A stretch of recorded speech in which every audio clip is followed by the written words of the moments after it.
What's up, you guys? That's not going to make anybody mad. Asa. No one at all.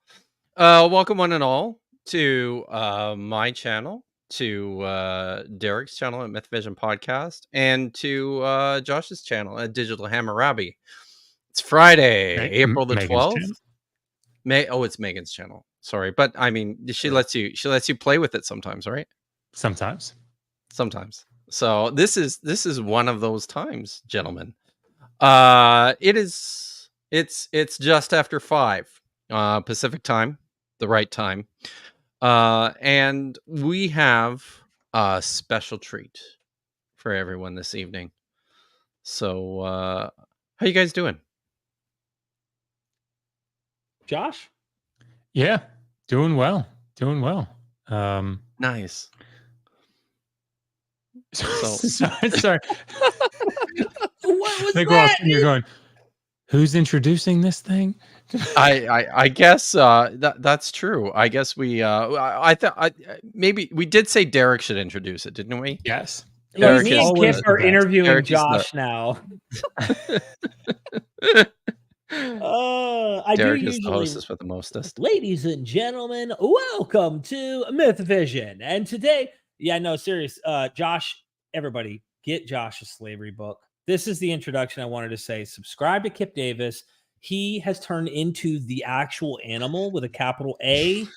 And then, of course... Can you say, Kip, who want that smoke? Can you say that for me? I'm a Canadian. I actually can't. So I'm sorry. Yeah, who want that smoke? A. Sorry. Absolutely. There we go. Sorry, that's my introduction. I'm going to take a nap and you guys have fun. Yeah, right. You have to deal with this stuff as much as we do. So you're in this fight just as much as we are. It's true. I kind of feel like I got pulled into it. Well, yeah. So I don't know. So Derek, you throw in as much as you want. But I guess, man, what was it, a month ago now? We all started getting emails or tweets or... Well, you know where it started was Josh and I are actually on one of the group chats we're on is with Zach Miller over at Your Pastor, What Your Pastor Doesn't Tell You, or What Your Pastor Didn't Tell You. Sorry, Zach, I butchered that. And he's the one who threw the link in there to this video, right? That's where I saw it the first time. And then it got like 20,000 views in like a couple of days, right? Yeah. And so this video is by Gavin Ortland, PhD. Is it in philosophy? That's terrible. I should know. I think it's philosophy. And I believe I know he wrote his dissertation on like the theology of Anselm or something. That's terrible that I don't have that memorized. That sounds right. Yeah, but and we said, from Fuller or Wycliffe, it's one of those places, right? Yeah, man, I can't remember. But seems like a really nice guy. I think he's articulate. But he put out this video on slavery, and essentially, what we've seen for the last 5 years now. He maybe came at it in a couple of ways that were slightly different than what normally happens. But I mean, overall, it's the argument that we have come to anticipate, I guess, is the way to say it. But it got a lot of traction, which, hey, good for him. That's great. But I in particular started getting emails from friend and foe alike saying, you have to review this, right? Some people are saying you have to review this so that, you can change your position because he utterly destroyed you. Others, of course. That's fun. Yeah, not that way. I love getting utterly destroyed all the time. Yeah. Yeah, that's how I roll, so, but here we are. So what we have done, and Derek, I'm sorry, I feel like I'm stepping all over your toes here, man. You're not stepping on anything, please. What we have done is the video was like an hour and 15 minutes, something like that. There's like the first 10 or 11 minutes are sort of an introduction that talk about like he doesn't like the word endorse. He has like he's trying to do a balanced approach to this, which I appreciated. Um, but I feel like in Kip, you said something to me about this. It was sort of funny that like in the beginning, it was like, this is kind of what we see from apologists. And, we don't want to do that, guys. We need to do it differently. But then sort of ended up doing it in a lot of ways. So, when I first saw the video, when I started watching the video, I think it was in that first 3, 4, 5 minutes, I was actually kind of like, oh, because of some of the things that he had said to start with, right? And Gavin's looks like just a super approachable, soft-spoken, thoughtful kind of guy, right? That it was very disarming right in the beginning, and a lot of what he said, like he said, he one of the things that he points out in the introduction of his video is that there's been a lot of misplaced Christian rhetoric, apologetic rhetoric around this issue of slavery, and I'm like, thank you for that, right? And then it kind of went downhill. Yeah. And my only role in this, so everybody knows why Josh isn't stepping on my toes. We're in a secret society that we get paid from. It's another one on top of the Illuminati where we have our private conversations, and they were like, look at this video. This guy never mentions anything by Joshua Bowen in this what's going on in this video. Almost like, Josh, you don't exist, and you're not the public face of slavery in the ancient Near East in the biblical context, the go-to goat when it comes to this topic. And you just don't exist in anywhere in this critique or anywhere in assessing this topic, which in the public face of things, I think it speaks volumes. And there seems to be awareness of your work, as we talked about. But so I just said, let me go on Twitter. Let me invite, because I will talk to anyone, like I'm willing to. And there's some people I'm not gonna say anyone. There's some people I purposely avoid. Like, I just don't think there's any good faith dialogue in some cases. But this guy seemed very kind, like you guys described. I sent the invite, and I don't know. I don't know, Derek. I keep keep hearing. Sorry, I keep hearing that the only people you ever talk to are all those cherry-picked atheist scholars, right? And that's it. So I'm being paid roasted to keep saying this thing that I'm saying right now, and if I say otherwise, you know how that, like, they'll cut my check in half. I can't. And before anybody starts, but before anyone starts freaking out, don't worry, we're all still cashing the Illuminati checks as well. That's not going to change. Those haven't stopped. So yeah, we're still flush, guys. Exactly. Sorry, Derek. Well, continue. Well, what I have done is we're not going to look at the first 11 minutes. I made like I cut off the first 11 minutes, and I cut off. Oh, perfect. Thank you very much. Thank you, Vlad Simeon. Excellent. Yep, from Fuller. You got it. Oh, good. And I remember they had something. That's good. So we're going to skip over the first 11 minutes, and around the 45-minute mark, somewhere around there, he goes to the New Testament. Now, none of us here are New Testament scholars. We all have New Testament training, but I think it's better for us to leave, given sort of the gravity of this video, as it's been sort of foisted upon us. I would like to see a New Testament scholar handle the New Testament early Christianity side. So maybe we can help organize that. Derek, do you know some New Testament? I don't know, one or two, but probably just the rotten atheist ones, though. I bet. No, the Christian scholar that you introduced me to, Josh, and that is Jennifer, not Jennifer Glancy? Jennifer Glancy, I think it was, or it's the other Jennifer. There's two Jennifers, I think. I mean, Jennifer Glancy has literally written the book on. Yes. This is Jennifer Glancy's new book, the second edition. It's a lot bigger, and I'm like, I don't know, 60 pages in, and my God, it's just She knows what she's talking like, about. I'm like swimming in her analysis of Epictetus, which is anyway. So anyway, so I'd like to leave that to Jennifer Glancy or Ronald Charles, somebody like that. Anyway, Jennifer Bird, And so what we're going to do is we're going to do about a 34-minute video. It's like the meat. It's going to take his, let's see, it's like 4 of his 6 points. And it's going to basically what we're going to be focusing on is the Old Testament material and its comparison to the ancient Near East. Because I think for me, we'll talk about some other stuff, but that's the meat for me that I think he gets wrong.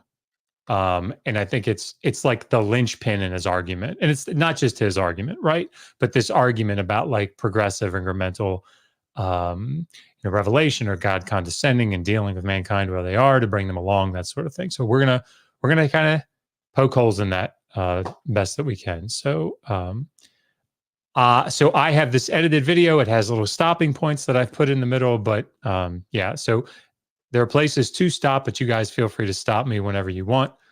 And Derek, this is just as much your stream as ours, man. So like you jump in and I might jump in here and there, but I really, really do want to let you guys run the show. all right. So I'll be back. All right. Well, I'm just kidding with you. well, Kip, whenever you're ready, you can share the screen. Oh yeah, let's do that. And we will get rolling. All right. I have 6 points I want to make. Number 1, slavery was taken for granted nearly everywhere in the ancient world. Number 2, Genesis 1 made a huge contribution to human equality through its doctrine of the image of God. I'm going to call that the Imago Dei. Number 3, the Old Testament law was never designed as a timeless ideal. Number 4, the Old Testament law made significant improvements upon slavery in the ancient Near East. Number 5, slavery is inconsistent with the New Testament's portrayal of the gospel. And number 6, the abolition of slavery in the modern world has a huge debt to Christian influence. Okay, so you can see where he's going, right? This is his roadmap. I think he laid this out very well. Mm-hmm. But like these are his 6 points, right? So these first 2, they're pretty big chunks, like 3-4 minutes a piece. So we'll play them through with the goal of just playing each one through and then commenting on it. Of course, Kip or Derek, if you guys want to stop at any point in it, just let me know and I'll pause it. But this is where he's going. These 2, in my opinion, as we get there, the first 2 are red herrings. Okay. That's my critique of this, right? There is this strategy in dealing with problematic texts in the Hebrew Bible of zooming out and trying to say, whoa. Let's look at the big picture here. And that's what I think sort of characterizes this video, right? There's a lot of time spent in the beginning saying we got to think big, got big picture, theology, right? And only then do we kind of zoom in here and then come back out and zoom in there and come back out. There is no serious engagement with the text. That's my critique here. And that's the real problem, right? And we'll get into more detail, but just big picture here, this is my issue. There's no real serious engagement with the text. And the scholarship that he cites is either very theologically motivated and not from subject matter experts, or is incredibly dated and really doesn't take into account, in some cases, the full scope of what those sources are saying. So, but we'll get into that. But that's where we're going. So, Kip, did you have anything that you wanted to add to that before we get into the first point? No, I think we can just, yeah, that was good. Let's just roll it. All right. I leave a couple seconds for the screen each time. Number Like one, a pro? slavery was basically taken for granted everywhere in the ancient world. It's a universal part of pre-modern humanity. Gleason Archer says slavery was practiced by every ancient people of which we have any historical record. He says it was an integral part of ancient culture as commerce, taxation, or temple service. But what I want to emphasize is it's not just that slavery existed everywhere, it's that it was assumed everywhere. So it's just taken for granted. People like Plato and Aristotle, for example, they just think it's obvious. People are not equal. Some people are born to be slaves. And that's the general way of thinking. A few exceptions, but for the most part, slavery was seen throughout ancient human history and really pre-modern human history as like poverty. Regrettable, but inevitable. Okay. Now, today it's pretty much the opposite in much of the Western world. Slavery still exists and it's growing in certain parts of the world. But most of us in the developed world agree that slavery is wrong, and we see that as kind of obvious. So we're living on the far end of this massive turn in the basic intuitions with which we approach an issue like this. And that's just really helpful to set some context, because it's not as though human beings start off as a blank slate and then here comes the Bible and it's introducing slavery or something like that. Remember that verb endorse. Well, this is going to get really complicated really quick, because slavery is already there. The Bible is coming along, and it's starting a process that gets us to today. When I hear atheists railing against slavery in the Bible, sometimes it comes across as though they're sort of assuming that there was some secular alternative that should have been chosen instead. And I think it's a fair question to ask, where do we even get the idea that slavery is wrong? That's an intuition. If you say, for example, well, it's just obvious.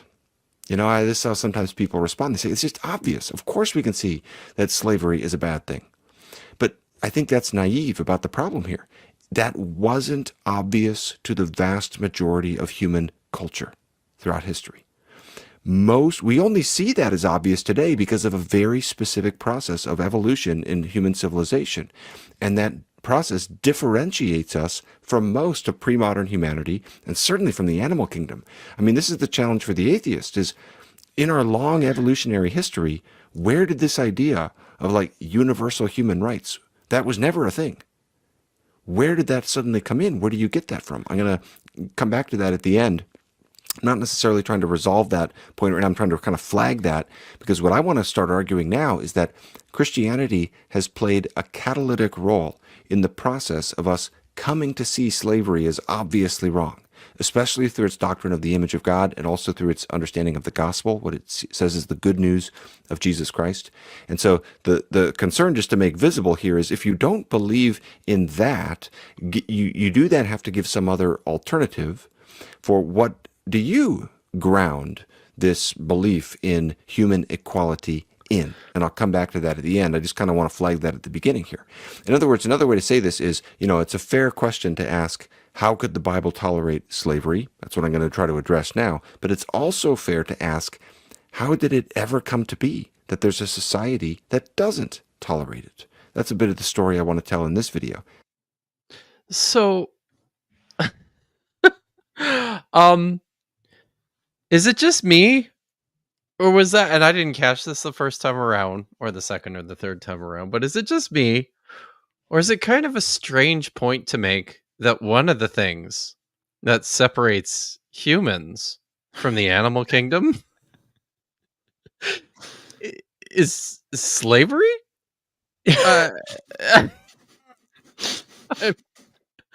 Like that's a good thing or something? Like well, it's like the way he had word. yeah, so the way he was uh couching that, it sure sounded like the you know the animals. One of the things that separates us from animals is that we don't pursue slavery.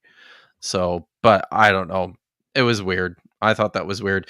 And everyone should know, anytime you're starting your argument with Gleason Archer, so listen, no shade on Gleason Archer. He was a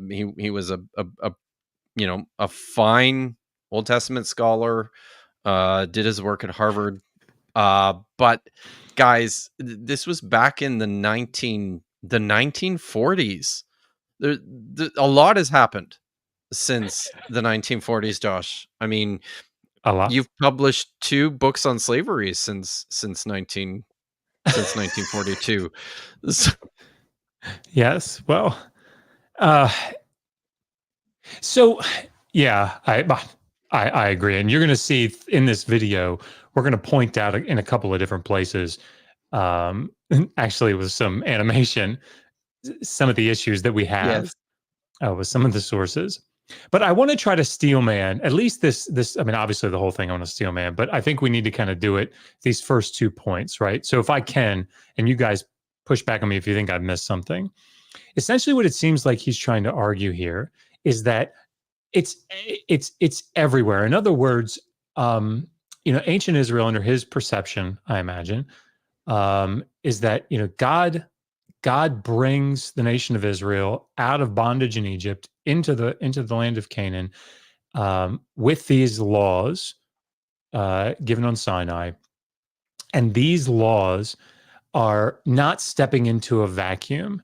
In other words, it's not stepping into this situation where there aren't any laws, there aren't any, and God is just handing laws down, or there aren't any pre-existing practices. And so this is why I struggled with one of the things here. He said it's starting a process to get us to today. I'm gonna hammer home that how much I disagree with that.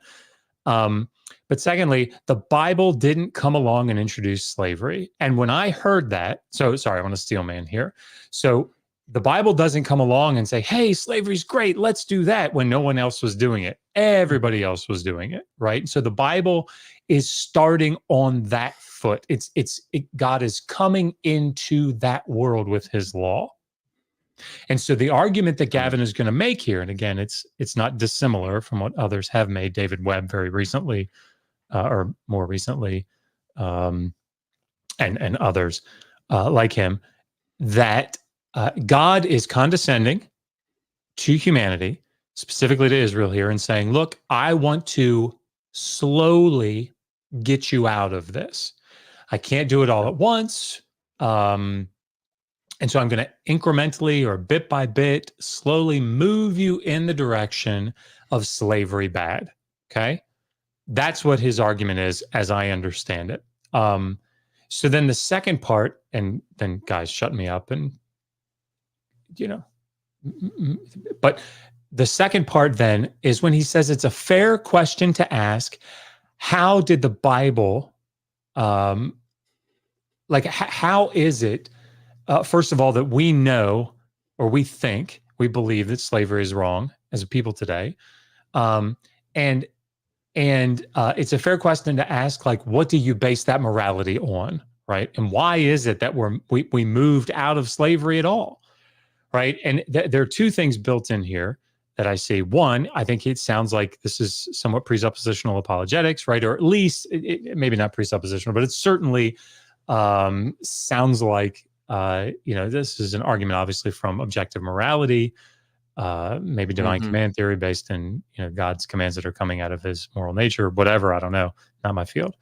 But then turning it back on the atheist or the skeptic and saying, well, how can you even say that slavery is wrong, right? This is why, and this is my critique here. First of all, this is a straw man, right? Nobody is arguing that the word endorse in this content, nobody of repute is arguing, certainly not us, arguing that the word endorse means that the Bible came along and created slavery. Like, nobody that I know makes that argument.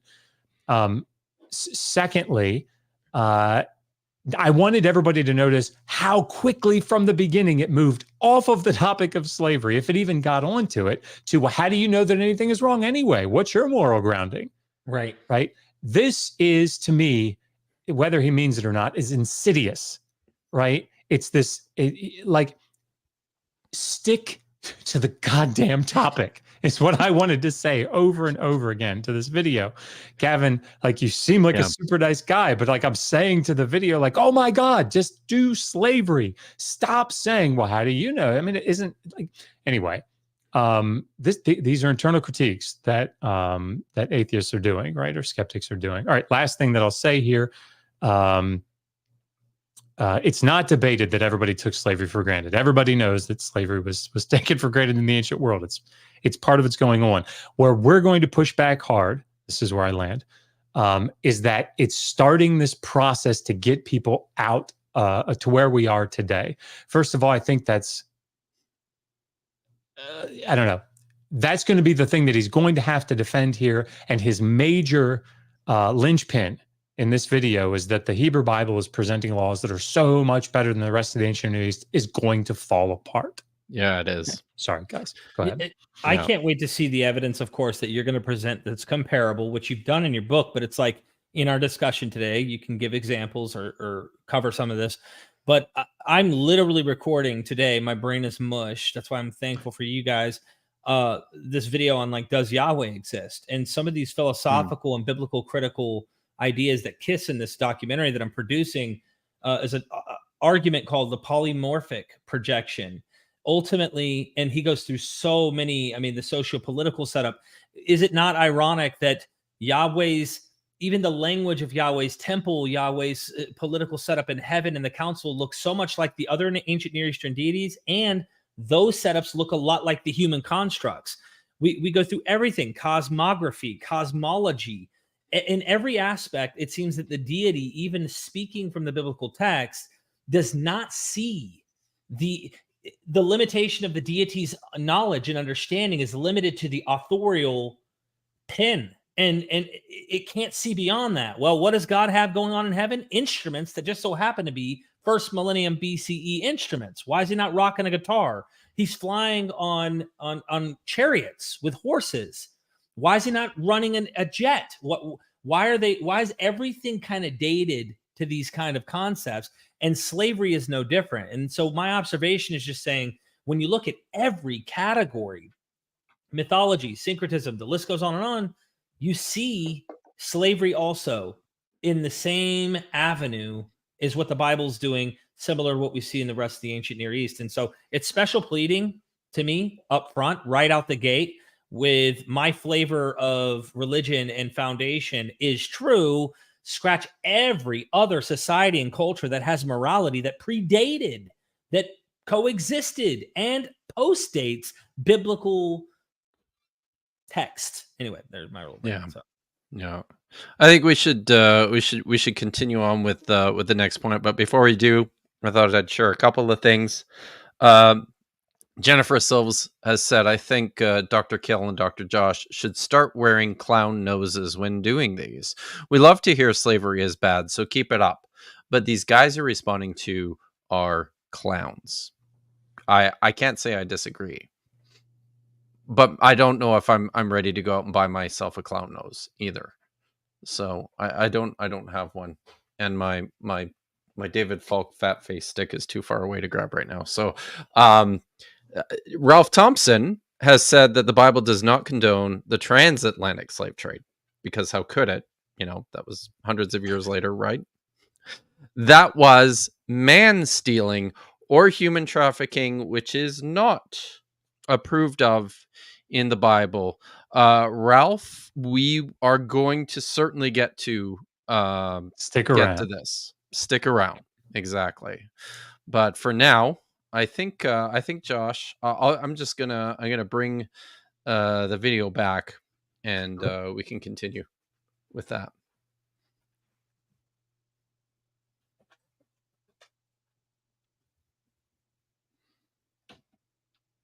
Point number 2. Genesis 1 made a huge contribution to human equality through its doctrine of the image of God. And it's legitimate to prioritize Genesis 1 and 2. Because when you're trying to understand the Bible, you want to see what is God's ideal at the very outset. Even if you don't think these chapters are historical, this is what the text is putting forward as the original plan, before evil comes into the world in Genesis 3. And in Genesis 1 and 2, there's no thought or possibility of slavery. I think sometimes people fail to appreciate how much of a step forward Genesis 1 through 2 was relative to other ancient Near Eastern understandings of human beings. I'll say it succinctly here. It's very common in other ancient Near Eastern creation texts for the royal figure of a particular culture to be seen as in the image of a deity, or the image of the deity, or the offspring of a deity. I wrote an article about this 10 years ago that I'll link to, where that's kind of what I'm saying. I'm saying basically there's interplay between the idea of image and offspring, but that's a separate point. Comment. Right now, I just want to document this a little bit, that the idea of Genesis 1 was very radical. Just Sorry, I am not quick on the draw. You're good. I'll raise my hand to kind of signal. My question is, why was Adam created? Wasn't he created to till the ground in the garden? Anyway, what the hell's going on here already? Anyway, sorry. Teed it up for you, Kill. You certainly did. Should I get into this? Basically, or you want to finish the clip first? Yeah. Let's just finish the clip, I didn't mean and then to. I can. No, man. Dude. You're a bright guy, Derek, and you're tracking with how people should be reading the text, right? So we'll get there. But let's just finish the clip and we'll talk. This one was saying everybody is made in the image of God, and that was a step forward. Just to give a few examples, I think seeing some of the context in the ancient Near East helps us, because it helps us not just read the Bible against modern Western democratic values, but to see it in its own time, how radical it was. So, for example, I'll put up 4 examples from Egyptian texts and inscriptions where you can see various pharaohs spoken of as the image of a deity. If you want to go into more of those, you can read my article. And in each case, this is talking about a royal figure. By the way, another book that goes through this that's really good, that I derived a lot from in my own work on this, is this great book by J. Richard Middleton called The Liberating Image. Amazing book. You can see pages 93 to 145 of that book. He goes through all these Egyptian examples. I think he goes through like 18 different examples, and he mentions there are some others where the pharaoh figure is portrayed as the image of the deity. And I could only find one text where it's applied a little more broadly than that.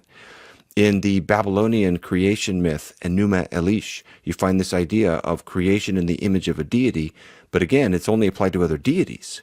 So here's an example from very early on in the first tablet there. The human beings are not the image bearers of God here. They're created to do the menial labor. They're like underneath the gods doing the grunt work. That's human beings in this text. And so people love to talk about parallels between Genesis and these other ancient Near Eastern texts, but there's differences. And one of the differences is Genesis 1 gives this more exalted view of human beings.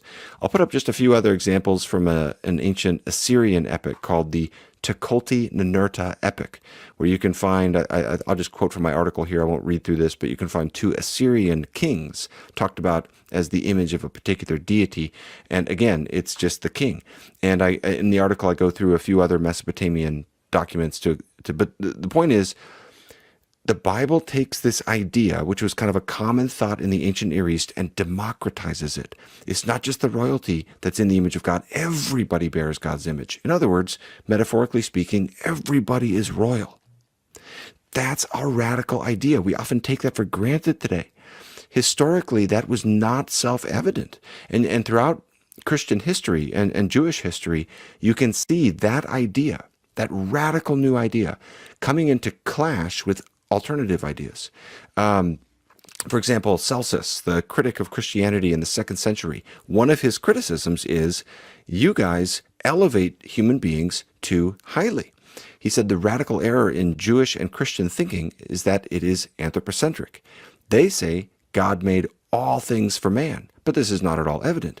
And his own view is evident in these words. He says, in no way is man better in God's sight than ants and bees. That's a very common ancient way of thinking about human beings. We're like bugs. we're like insects, not particularly valuable or exalted. The idea of creation in the image of God was this lightning step forward. And I'm not the one who's I'm sure you're aware this is an argument. This was the doctrine that it was like a hammer in the hand of the abolitionists in the 18th century. I'll come back to that at the end of this, and I'm sure you're familiar with people like Tom Holland and his amazing book Dominion. I'm not trying to say would agree with everything I'm going through right here, but he does talk about this modern value of equality, and he says the ultimate seedbed of this idea was the book of Genesis. More on that later. So, Okay. Yeah, Genesis 1 and 2, this idea of man being created in the image of God. So I happen to have been doing some writing on these topics, particularly recently.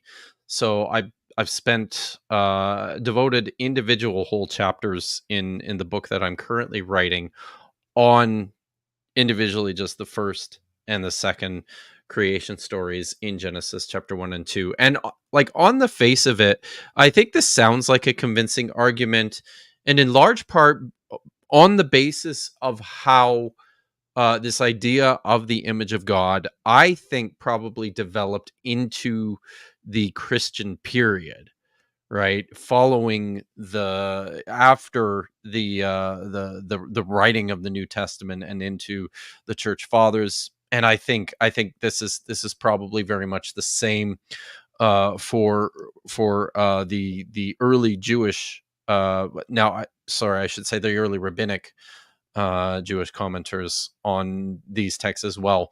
But what is important to point out is within their original context, Genesis chapter 1 and 2 don't fit cleanly into this idea, into how Gavin Ortland wants to read these texts. And I thought maybe the best way to just kind of unpack some of the problems with his reading of Genesis 1 to 2 is just read a little bit of what I've written on this on these passages, if that's okay. Am I good to do that, guys? Yeah, definitely. Please. Yeah. Okay, so this is in my chapter about the first creation account when I start to talk Do you want to specifically share it on the about. screen so they I can see could do it? Or that too. Yeah, let's maybe let me do that. So I think I have to take that off. Yeah, I think I have to share the entire screen for this.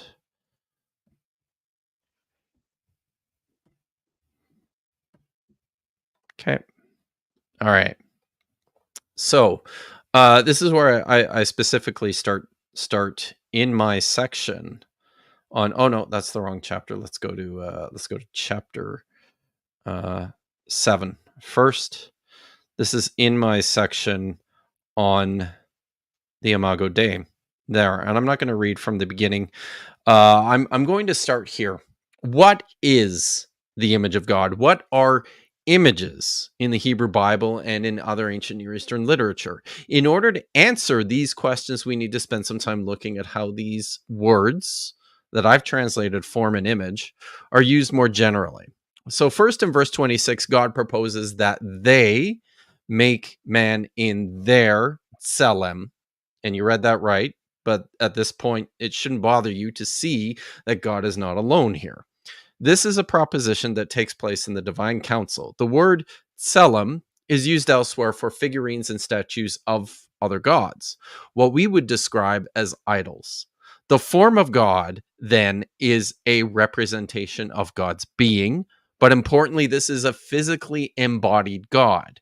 For example, in 2 Kings 11:18, this is how the destruction of statues to the gods are described when the people of the land conducted a raid on the temple of Baal. All the people of the land went to the house of Baal. They pulled down its images and its selamim, the tselem in plural, they smashed to bits. It's pretty clear what's being described here. A tselem in this passage is an idol, a figurine or a statue. This is in line with the instruction by Yahweh to Moses in Numbers 33:52. I won't bother reading that. I'm just going to skip ahead here to the other word, the second word, demut, which I've translated as image. This word is used in a number of passages with reference to a model or a drawing. For example, in 2 Kings 16, verse 10, it says the king Ahaz went to meet Tiglath-Pileser, king of Assyria, in Damascus, and he saw the altar which was in Damascus. King Ahaz sent to Uriah the priest a demut of the altar and its plan for its work. In what follows, we read that the priest in Jerusalem builds a copy of the altar that he had seen in the plans for it, and that the king had sent to him from Damascus. So the word here is like a detailed sketch or a drawing. Elsewhere, in particular in the book of Ezekiel, it's used literally for the faces of the divine creatures, and I think that's probably more in keeping with what's being communicated in Genesis 1. I actually think this is like the visage, the face, and the form of God in which man was created.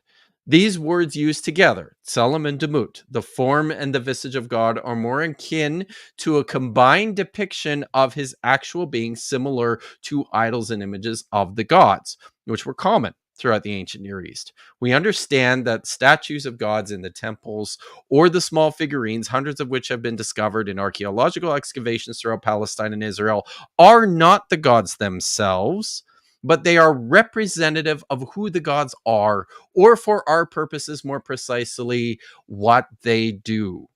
On earth, the gods live only in images, as in the king as an image of God, in cult images in the temple, and in sacred animals, plants, and objects. So the gods were part of the world, but very distant and capable of presencing. That is to say, that they specially derived images were conduits through which the gods were capable of manifesting even from such great distances. As my friend Dan McClellan has put it, these societies understood deities to be in some way able to inhabit material media and reify their presence through that media, while the primary locus of their presence was understood to be located elsewhere. So in this respect, when a man is imagined as quite literally the statue and the face of God, this is not metaphoric. These words signal that the mortal man is presencing God for the purpose of enacting God's function. So what do we do with this expression? To let us make man in our image. It's quite similar to those used with some frequency in a selection of writings that were inscribed on stelae in the early to mid first millennium BCE. Neo-Assyrian victory stelae were pillars erected by kings after successful campaigns and conquests in foreign regions and cities. So these columns were set up over a ruler's newly conquered territories as expressions of royal power, and to declare might and dominion to those among the conquered who question it. There's a couple of nice examples of this from Ashur-nasir-pal II, who was an Assyrian king from the 9th century BCE. I'll just read one of them to you. At this time, I fashioned an image of my own likeness. The glory of my power I inscribed thereon, and in the mountain of Edi, in the city of Ashur-nasir-pal, at the source I set it up. There's a few more I've got listed there. I won't bother reading them. So here's the point. There is a strong relationship between the erection of these monuments. It's fun to say erection, guys. The erection of these monuments bearing the image of King Ashur-nasir-pal, his enduring presence, and his subjugation of those places where his visage chiseled stelae stood. These columns are visible expressions of victory, and the image and form of the conquering king stands over its subdued region as a constant reminder of his presence and his dominion. It's menace, it's propaganda. God's charge to the man in Genesis 1:28 makes it abundantly clear that his role as God's form and visage is to enact his supremacy, bring the earth to heel. The English translation of this word subdue does not vividly capture what God is demanding. Most often, it's used for submission of a conquered people into humiliation and slavery. More disturbingly, in Esther, the word appears to describe what King Ahasuerus thinks to be a sexual assault on his queen.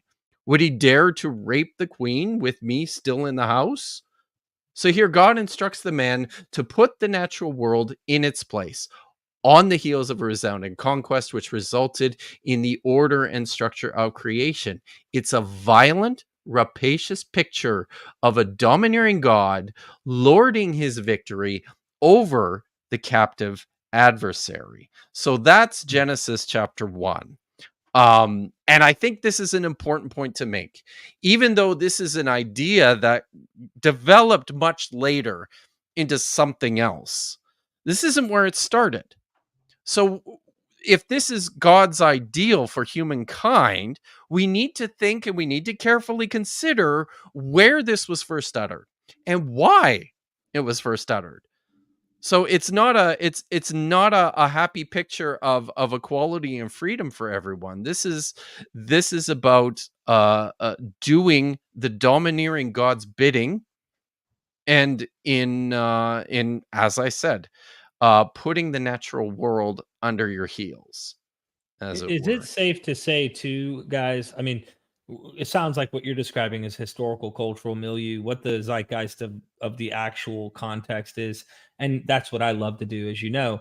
But we've got theology versus what we're dealing with, the actual context. And Mhm.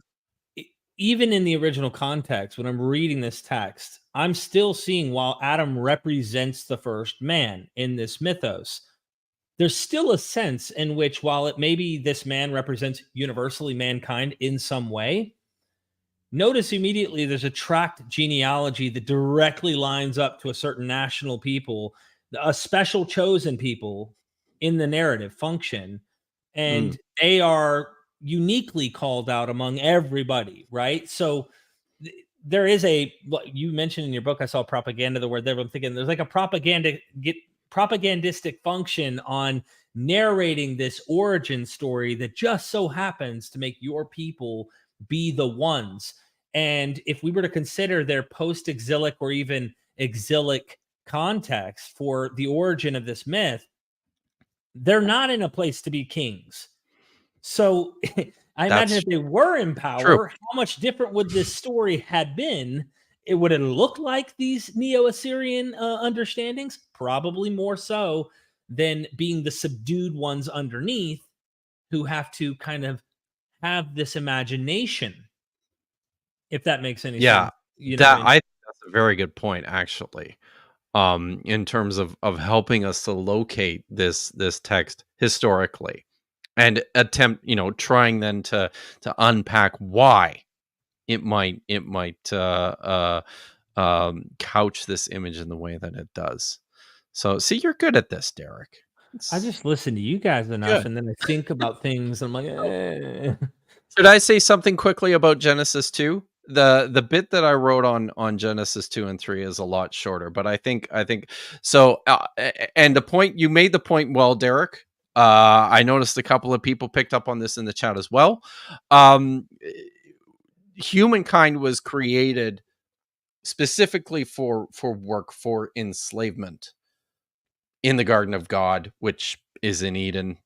Bruce Wells is writing on this topic as we speak. Like, this is his focus, as I understand, of a lot of his research going into his new book is in the direction of, the Adam and his woman are like oblates in a temple garden or an urban garden.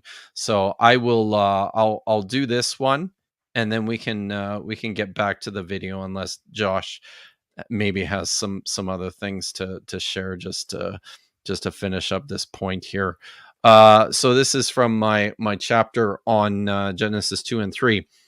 It says in verse 15, the Adam's purpose is made explicit. He has been taken by Yahweh and settled in the garden to work and to watch.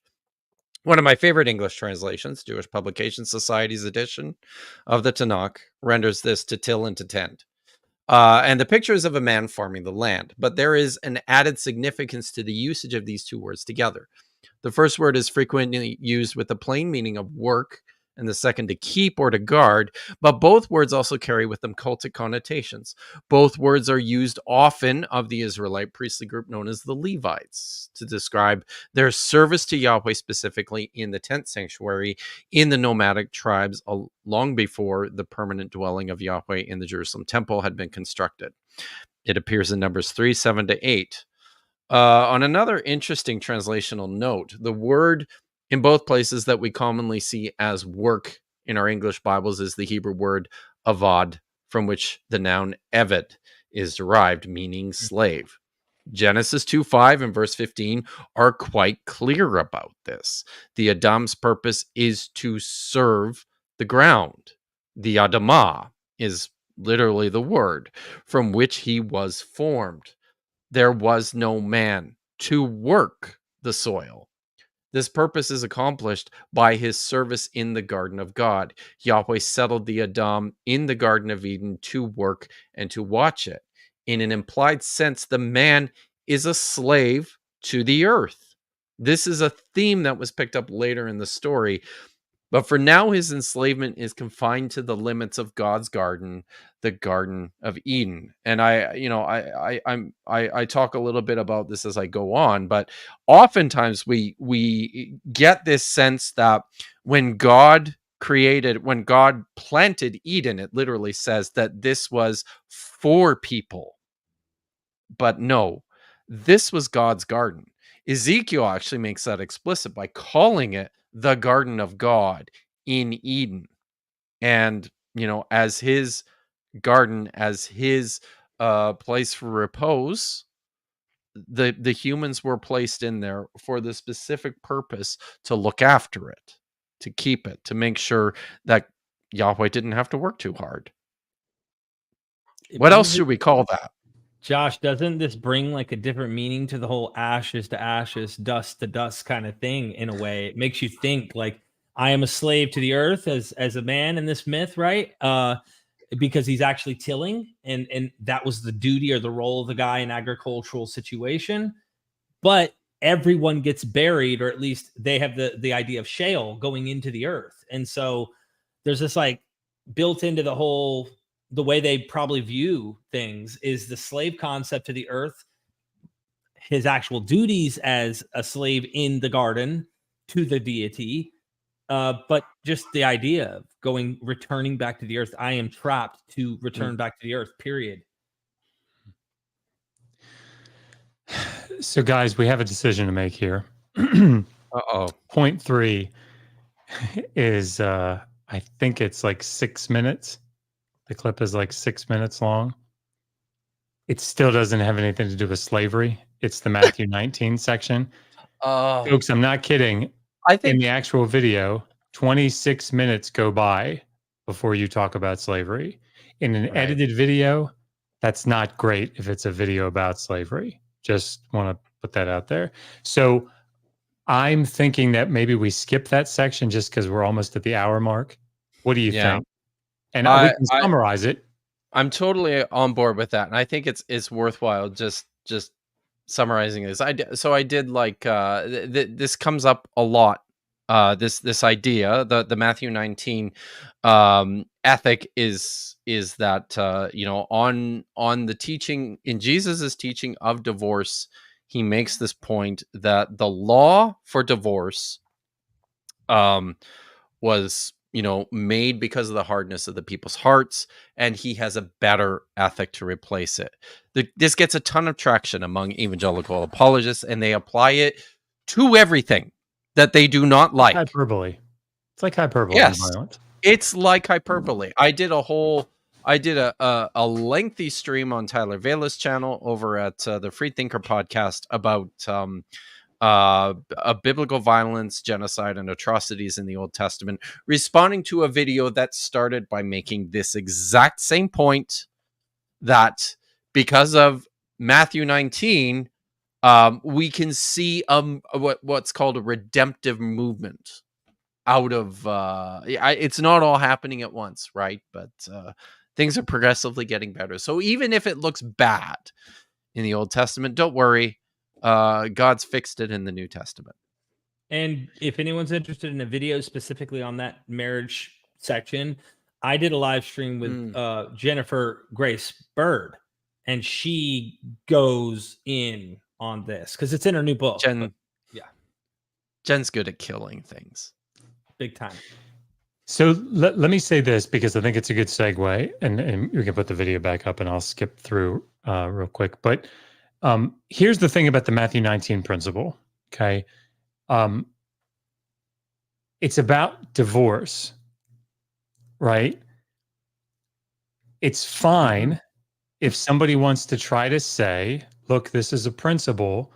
Maybe we can look for it to be applied elsewhere in the law." The problem is you either have to show that connection to slavery, you can't, or, and probably more importantly, you want to show how it's actually happening, right? It doesn't really mean a lot. And this is where I think this video and this argument, again, not just Gavin, right? Because this is not Gavin's argument. Gavin is presenting an argument. So, like, I'm not coming after him, right? In that regard. You have to show that the Hebrew Bible is taking a step forward. And then you have to show ostensibly that the New Testament, the early church, are taking a step forward because that's where this principle is supposed to be applied. But it doesn't. And if you have any doubts about that, please pick up Jennifer Glancy's book. Talk to Pat Lowinger, who was in the chat earlier. I don't know if he's still here. Earlier. Yeah, he might have very happy suffered to talk to you about this. aneurysm from seeing what was on the screen already. Yeah. But if he's still there, yeah. So that's what we're going to be. That's what we're going to be attacking here, right? We're not going to get into the New Testament stuff. We'll mention it a little bit, but we'll leave that to New Testament scholars. What we're going to be pushing back on hard is that the Hebrew Bible is making some huge progressive leaps when it comes to slavery. It's just not. So if you want, Kip, if you want to pull that back. Yeah, it's not. Spoilers. Let me. But just one step at a I've put little markers. Shellfish or something like this. And I did. Very good. I can mute it while you're finding your spot. Let's do that. So just a note to everyone. Thank you so much for throwing your super chats in there. We will get to those at the end, and I'm committed to sticking around to answer questions if people want. So yeah. Are we good? Okay. Yep. So hopefully that's clear. Okay, now let's dive in. Fourth section of the video. Nice transition, Josh. The Old Testament made significant improvements upon slavery in the ancient Near East. And I'm actually going to call it generally servanthood. I'm not saying we can never use the word slave. This gets really complicated. How do you even translate in English we have slave, servant, bondservant in different translations. This really helpful lecture by Peter Williams goes into this, and he basically, he gets in, I'll link to it as well. He gets into the lexical issues of and how much the translations have changed over the years toward the beginning of his lecture. It's really helpful. But the important thing to note is just how much variation there is in how slavery has functioned or servanthood has functioned throughout different cultures. And so the vocabulary becomes really important here. When we hear the word slavery. Okay. How do we decide how to translate a word from Hebrew or Greek? Kip? Well, usually context helps a lot. And not just the biblical context, the way lexicographers work, the way that we decide or the way they come to decisions about what a word means is by basically exhaustively examining word usage across the ancient world. In that specific language, every text that they can get their hands on in order to see how this word is used in this specific context with these particular prepositions or conjunctions included in this particular clause or phrase. That's how we decide how to translate a word. Did I miss anything, Josh? No. And here's the thing, folks, specifically when it comes to the word slave. Here's the problem. It's like the word run. Okay. Yeah. It's very easy to equivocate. I want everybody to, let's all say it together. Equivocate. Just equivocate. Sorry. Three, Sorry. 2, 1. Equivocate. Equivocate. We practiced that now. We're so good at this, guys. So look, You should start a band. if you look at any, and this is the other critique that I have, right? And I'm not faulting him in a sense for this because it's not his field, right? But he's not engaging with scholarship on this topic written by subject matter experts. He's just not, right? At least as far as what I've seen. So if you read, like Laura Culbertson has an edited volume that I keep bringing up all the time because she has in her introduction this great little footnote that talks about like all the scholars that lament about defining slavery. What she means by this is that the word eved, or the Semitic wardu, or like this Semitic word that is used for like a male slave, it's polysemous, just like so many other words, right? It has multiple meanings. It can be used in a wide variety of contexts, like the word boss, right? Hey, man, as Michael Scott would say, that's my boss. That perm is boss. Those shoulder pads are really boss, right? So it can mean like the guy that, or the woman that's actually in charge of me, or it can mean like, hey, what's up, boss? You know, like your friend, or it can be something that's really cool. The word slave is used in a wide variety of contexts in the ancient Near East in general and in the Hebrew Bible. So you'll hear people say this all the time. So Moses is a chattel slave. So Joshua was a chattel slave. So God, so Jesus in Isaiah 53 is a chattel slave. Miss me with that shit, right? Tell me you don't understand how lexicography works without telling me you don't understand how lexicography works. So the way that we determine what a goddamn word means is the fucking context. The context, people. The context. I've said this so many times. Please stop coming back at me with this bullshit. I'm sorry. This riles me up because people want to soften slavery. And the way that they do it so often is to say, well, I mean, they did it this morning in a discussion I was listening to. Well, I mean, kings could be slaves. Owning a credit card is like having a slave. Shut the fuck up. God. So what we're going to do in this, what we're going to do in this video is we're going to look at the context. We're going to look at these passages that have this word, and we're going to say, what is being described? We do not come to this backwards and say, okay, what are all the different ways that Eved can be used? What's like the common notion? Well, like being sort of like under somebody or something, and then apply that to these passages. It doesn't work that way. It doesn't work that way. I'm sorry. No, you have to get it out, man. Me and Kip, there's a reason we're doing the video again. I mean, for those who don't know, Josh, you've been fighting this for years now. This is your thing. And me and Kip, we have our different interests, but like we can get in the fight with you and put on the gloves, brother. So notice I called you brother. You're not my biological brother. That's right. I mean, how dare I use a word that does not have, I equivocated there. I screwed up. You equivocated, that's right. Damn it. My gosh. Yeah. All right. Hallelujah at what you just said. We often think of what we've seen in our context. For me, as someone in the United States, we think of the transatlantic slave trade from the 15th to the 19th centuries. We think of slavery in the American South prior to the Civil War, and that's what comes into our mind because that's what we know of. And this is one of the most despicable forms of slavery to ever exist. In its scale, in its brutality, and in its nature. It was race-based chattel slavery. So chattel slavery means the slave is the legal property of the master. And it was explicitly race-based. The way people defended it was by arguing that one race is superior to another. So this is a particularly egregious form of slavery, though I'm going to say all slavery is bad. All slavery reflects the fact that we're in a fallen world, but this is like one of the worst forms ever. That's not the same. despite what people will claim, and I'll address the pushback in a second, that's not the same as what we have in the Bible. In the Old Testament, the general basis for slavery was economic. Okay, you have a Can you pause it subsistence for a economy. second, Josh? There's not. I feel like this gets brought up, and it's a red herring.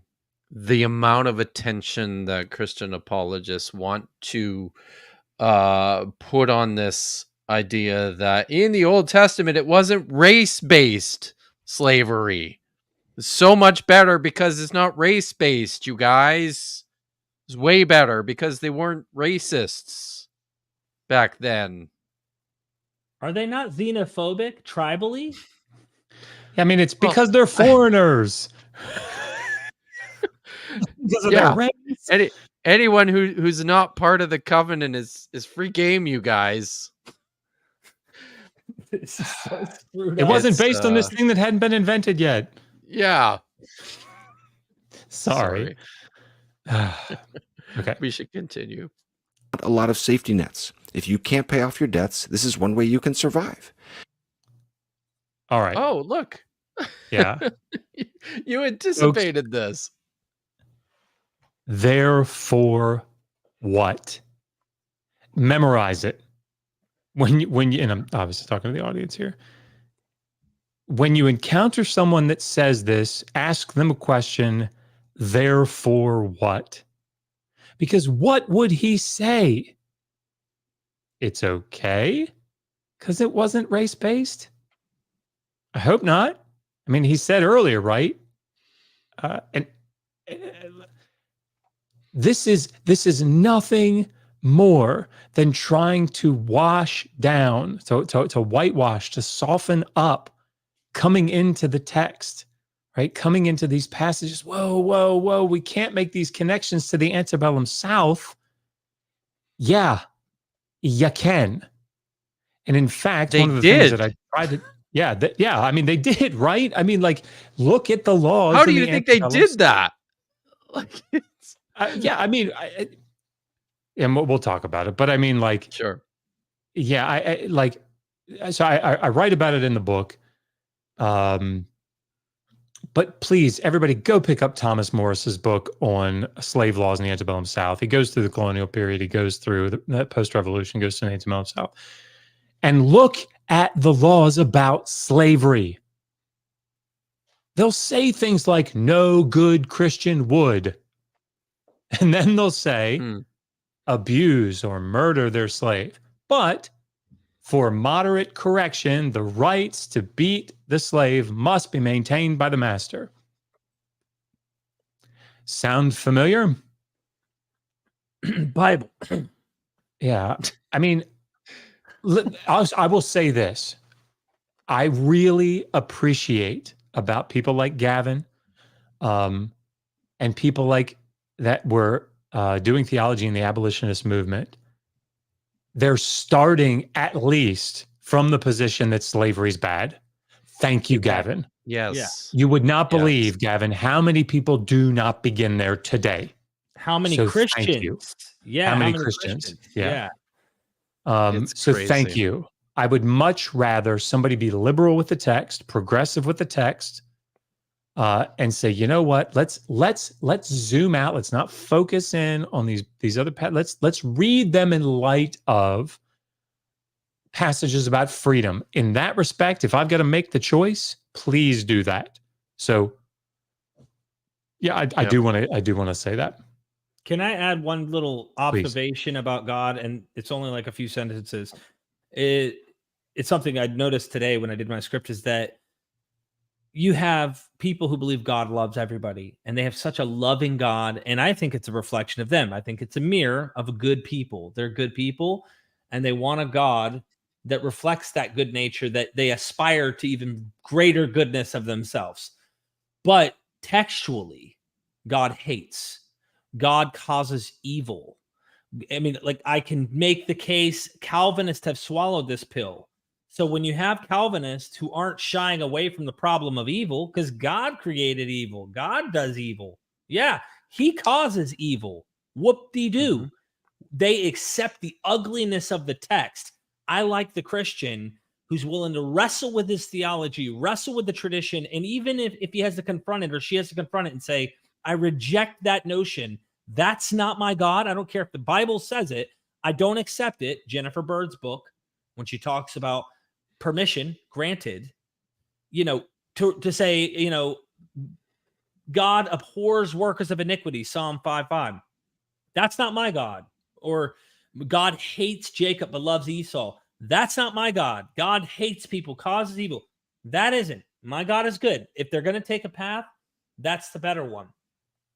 Pertaining to slavery, there's some ugly stuff. And there's ways I figure theologically they can get their head around, but at least acknowledging that ugliness and not trying to whitewash it and pretend it's not there. Let's be honest with what's going on. Right. That's right. Here's this is how Jay Sklar puts it. He says, in the ancient Near East in general, and in the Bible in particular, debt was commonly the reason for entering into servitude. By the way, if you want a good commentary on Leviticus, he has an older one that's smaller, and then he has this more recent one. I'll link to this in the video description too. I just try to recommend helpful resources. He's my favorite commentator on the book of Leviticus, and he has some helpful treatment of this topic too. So to try to give one example of some of the differences here, we shouldn't think of ancient Hebrew servants as doing the grunt labor rather than the master. On the contrary, both would be working. That's the kind of world you're in the ancient world. I just want to pause it here for a second. Everybody should go read Seth Richardson's work on slavery in the Old Babylonian period. He's got an article, a lengthy article. You can get it free on academia. I can't remember the title, sorry, but it essentially shows that slaves were used as fungible assets, right? And this is something that it carries over, I think, pretty clearly in the rest of the ancient Near East. So they're used as like credit, movable credit, right? So this isn't again, therefore what? Gavin, ask yourself that. Therefore what? So they're made to work, and the owner of the household also has to work. Like, therefore what? They're still slaves, right? And the biblical texts are pretty clear, right? You read through the Proverbs, read through Job. The life of a slave ain't all that great, right? And and that's obviously saying that very, very, very, very mildly, right? Anyway, I just this bothers me. But yes, please read that, because the reason that I brought up Seth Richardson's work is he's making the argument that the slaves' real value was not in their labor. We're not talking about like plantations here, right? These are household slaves. Their real value, he argues, and actually we see this elsewhere in the antebellum South, as it turns out. At least it's argued, not my area of expertise, but that there's a certain amount of like liquidity. It's probably not the right way to describe it, but if somebody were going to give you a loan, property was not alienable in the same way that a slave was. So you'll see slaves pledged all the time, right? It's probably what we're looking at in Exodus 21, 20 to 21, 26 to 27. Mm-hmm. These are probably debt slaves that are pledged, right? Or people that are pledged. And those people can be converted to chattel slavery if the debt is not repaid within a certain period of time, right? Throughout the ancient world. And that anyway, that probably factors in here. But the point is that their real value was not necessarily seen in their labor, but the fact that they could be credit. So anyway, just something to bear in mind here. This is not the flex that I think Gavin thinks it is. Chris Wright says Old Testament servants were residential domestic workers complementing, but not a substitute for, the labor of free members of the household. In other words, slave labor was not a means by which free Israelites were released from physical labor, as was the case in classical Greece, for example. Slaves also were treated with rights and with dignity, more so, I'll show in a second, than other places in the ancient Near East. So, for example, here's how it's put in the Anchor Bible Dictionary's essay on slavery. We have in the Bible the first appeals in world literature to treat slaves as human beings for their own sake and not just in the interest of their masters. So I wanted to put this up on the screen. He's citing Dandamayev, Mohammed Dandamayev. It's a wonderful article. I would recommend everybody go read it. This is one of the few things in the article that I disagree with, right? And of course, this is in 1993. It's around 93. I don't remember which volume, what year this particular volume was published. But I just wanted to put the whole context here on the screen. So this is something that I don't know that Gavin would want to read live on his video. Non-Israelite slaves were legally considered movable property of their masters, who could dispose of them as they wished. Slaves were supposed to be in fear of their masters, Malachi 1:6. In a number of biblical passages, slaves are listed as part of valuable property alongside with cattle, gold, silver, etc. A number of proverbs and aphorisms have been preserved which show a contemptuous attitude toward slaves. A slave ruling over princes is out of place. Mere words will not discipline a slave, since he does not respond even if he understands. A slave pampered from boyhood will become ungrateful in the end. The case when a slave becomes king is listed among things which the earth cannot bear. A similar case is when slaves are on horseback and nobles go on foot. Nonetheless, slaves were not only the object of law. Thus, the fourth commandment contains an interdiction against forcing the slaves to work on the Sabbath. So you could force them to work, just not on the Sabbath. It seems, however, that these instructions were often violated, since some biblical sources condemn the breach of the Sabbath.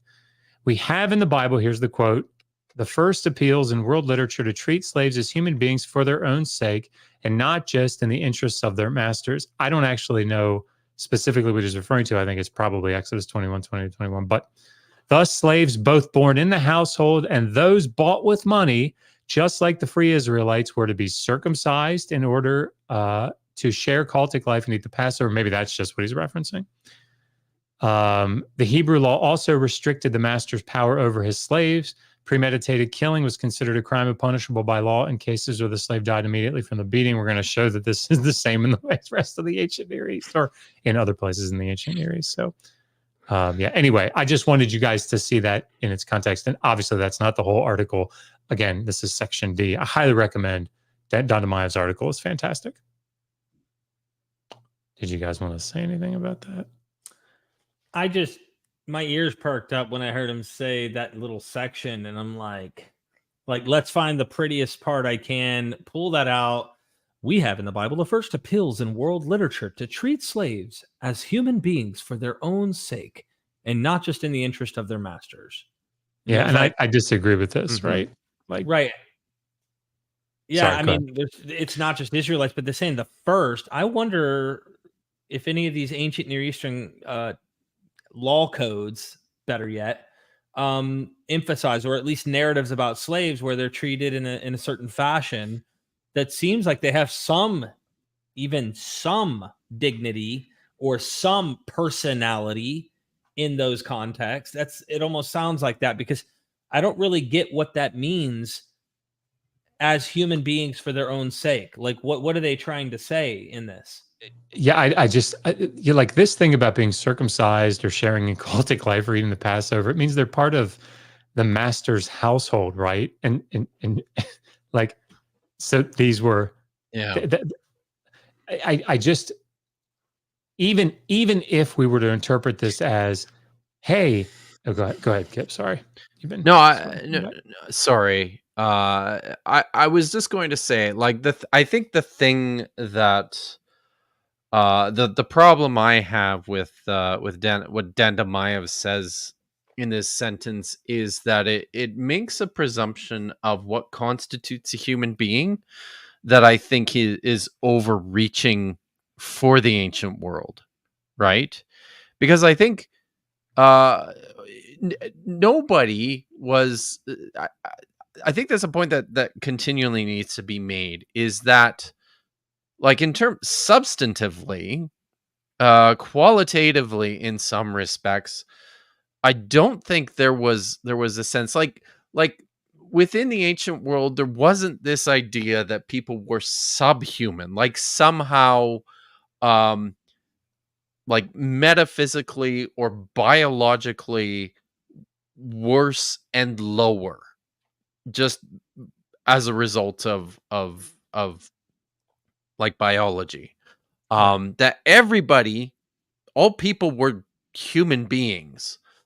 And really all that meant was that no matter who you were, if you fell into dire straits, you were in danger of the same sort of oppression and manipulation that everyone else was subject to, unless you were rich and ruling, right?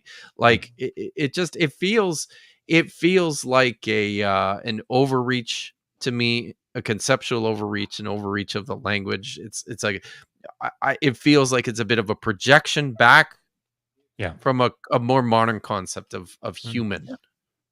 And again, it's in the early 90s. So I mean, like we just we gotta factor that in. And we'll get into some more specifics here as we go through. Oh, yeah. That's my era, people. Now, I'll give a few examples of this in just a moment from the Old Testament law. One of my favorite verses about this topic actually is in the book of Job. He's listing possible sins he could have committed. You know, if I had committed adultery, if I had mistreated my neighbor, and then he says, if I had rejected the cause of my manservant or my maidservant when they brought a complaint against me, what then shall I do when God rises up? You know, there's an awareness. You can't just treat your servant any old way you want. They're not chattel property. It's not like that. Yeah, that last line, they're not chattel property. Yeah, I knew you were getting that. Yeah. It doesn't follow. And certainly the evidence does not bear out that just because someone is a chattel slave, that the master can do anything that they want to them, right? And that's not just in the Hebrew Bible, that's elsewhere in the ancient Near East. But let's take this Job 31 passage, right? There's something that's like the elephant in the room here, and that is they're his slaves, right? So I mean, just because he's saying if they have a legal complaint, a reeve against him, that he does justice for them, right? He listens to it because God will call him to account if he doesn't answer the legal complaint, that the just legal complaint. By the way, you see this elsewhere in the ancient Near East, right?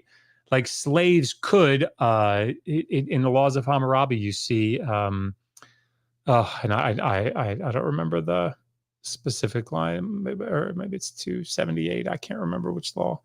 But like a slave can, it might be 282. But if a slave says, like, declares, I'm not your slave, right? The master has to establish the case, right? And we see this in the documentation from the ancient Near East. Like I go through it in my book. But the point is that this isn't the flex that he thinks it is. Yeah. So here's what I wrote. So in Job's best case scenario, where he does not deny them justice in their legal complaint, he still maintains that they are slaves. This seems to work directly against the notion that since we are created in the image of God, or formed in the same way in the womb as Job, that there is no slavery, right? Or that like, I don't even know what the therefore is there, honestly. Yeah. At least in this case with Job. Is it just that it's not as bad as it could be? I don't know. Go ahead. Sorry, Kip. He's making the same mistake here as what I think Dendemayev is doing when he's equivocating on human being, right? Justice for a slave. I think what's happening is you look at that word justice, and we've got an idea in our modern world, a concept of what that looks like.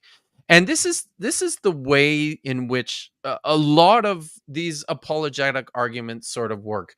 They look at a number of these texts which talk about, you know, loving one another and treating your neighbor or your friend with respect and dignity, looking after the sojourner in your land. They look at these terms that appear in the text, which are, you know, for lack of a better word, these are technical terms.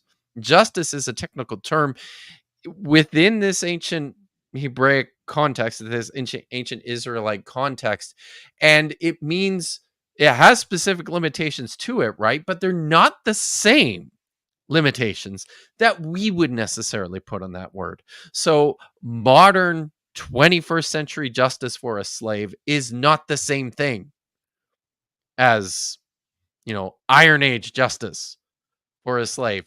And I think I made the point in the notes when we started putting them together for this video that, like, what Job is talking about here is following the law, basically. So where the law says you can beat your slave, and if he dies after, 4 days, let's say Job beats up his slave and kills him after 4 days, but because it didn't happen inside of 1 or 2 days, he's good. That's justice. Yep. I think that's understanding where people's station was, right? Yeah. Is something that I think gets missed here. Hmm. That's our definitions are not theirs.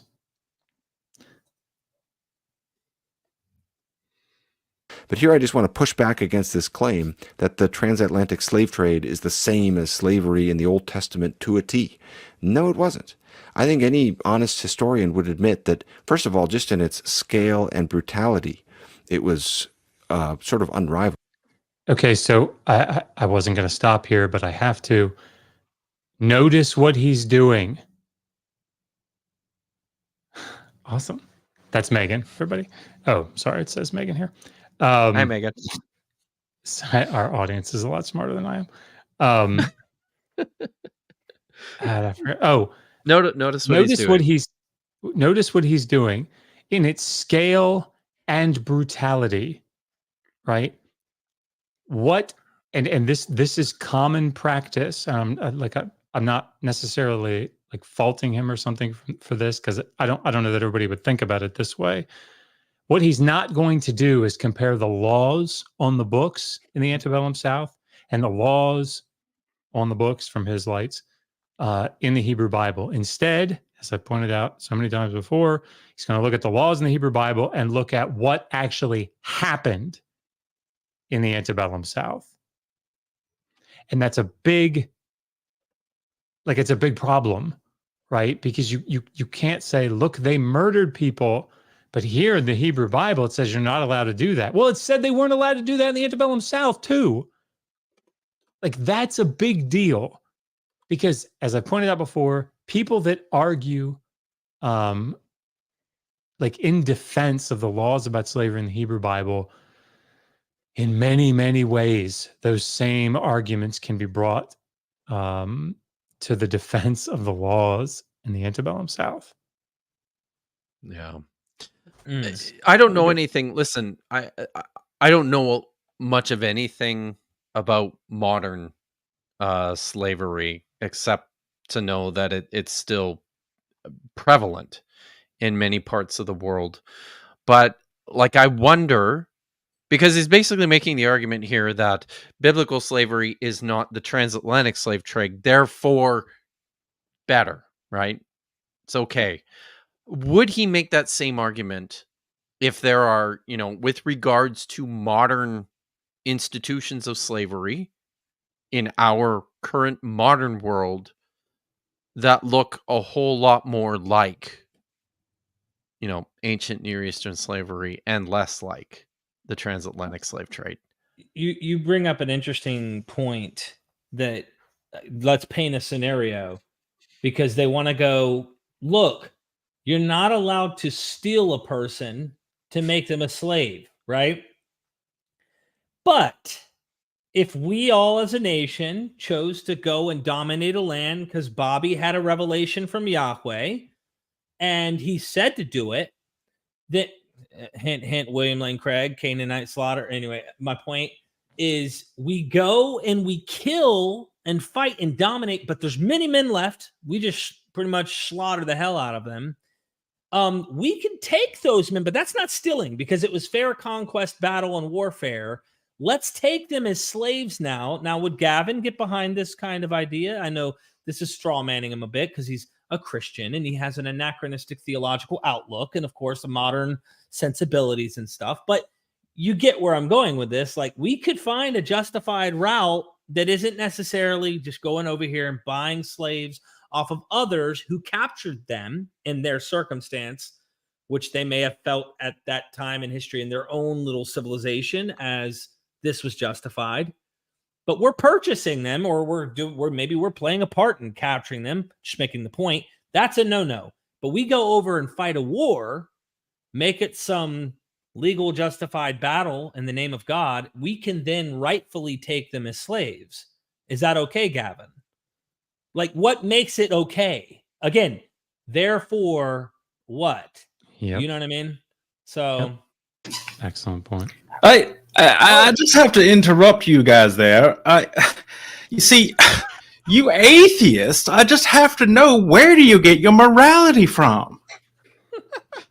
Oh God, that was weird, wasn't it? What the hell was that? Wow. What was that? I don't know what that was. Wait, I'm going to let myself back in here. You see, when I sack a city, I know, because of the word of God, to take the virgin girls for myself. But what do you atheists do? What do you do with the virgin girls? You see, it's just, this makes no sense. Wow. Yeah, what about those virgin girls? Wow. Fair point, right? Game, set, Touche, match. apologist. Guys, yes. That was Oh good. my God, I love him. Dave. No. Oh. Oh. How do we go Yeah. on from that? Like, I we know. can't top that. I had something I was going to say and I lost it, but that's fine. We should just continue. That was amazing. But more basically, it's a different kind of slavery altogether.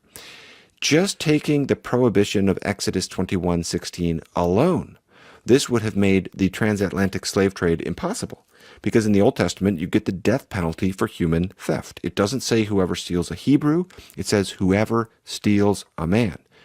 You get the death penalty. So I have a question for you, Josh. It's simple. Why are they making a law saying you can't steal people to make them slaves? Because people are stealing people to make them slaves. No way.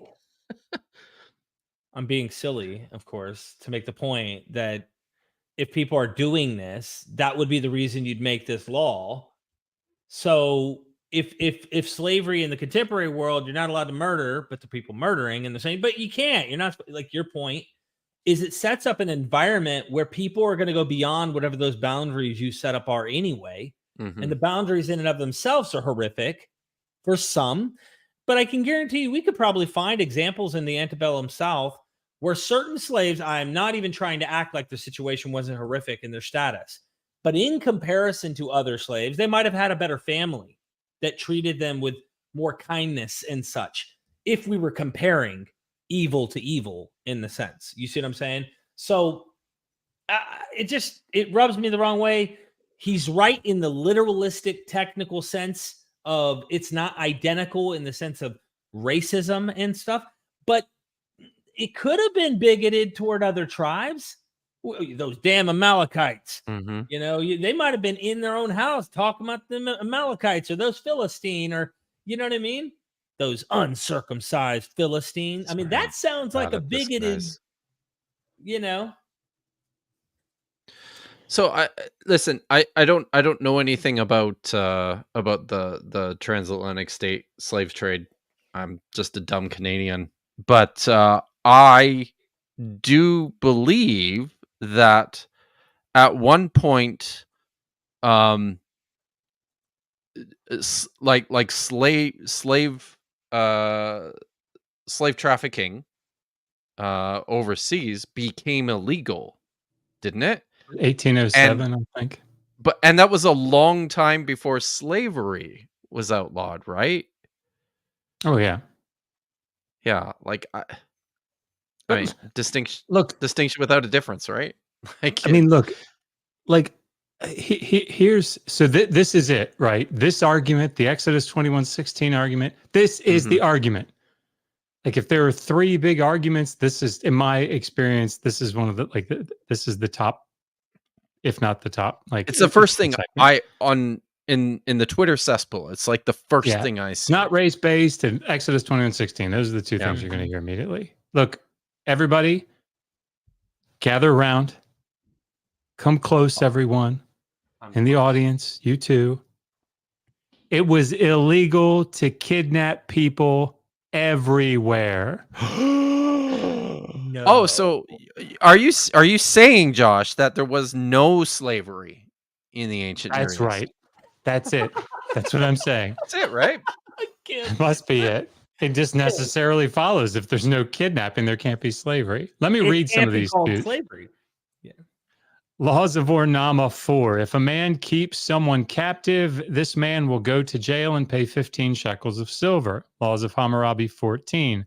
If a man should kidnap the young child of another man, he shall be killed. Hittite Laws 19. If a Luvian abducts a free man, man or woman, from the land of Hatti and leads him away to the land of Luvi-Arzawa, and subsequently the abducted person owner recognizes him, the abductor shall bring or forfeit his entire house. If a Hittite abducts a Luvian man in the land of Hatti and leads him away to the land of Luvia, formerly they gave 12 persons, but now he shall give 6 persons. He shall look to his house for it. It's illegal to kidnap free people.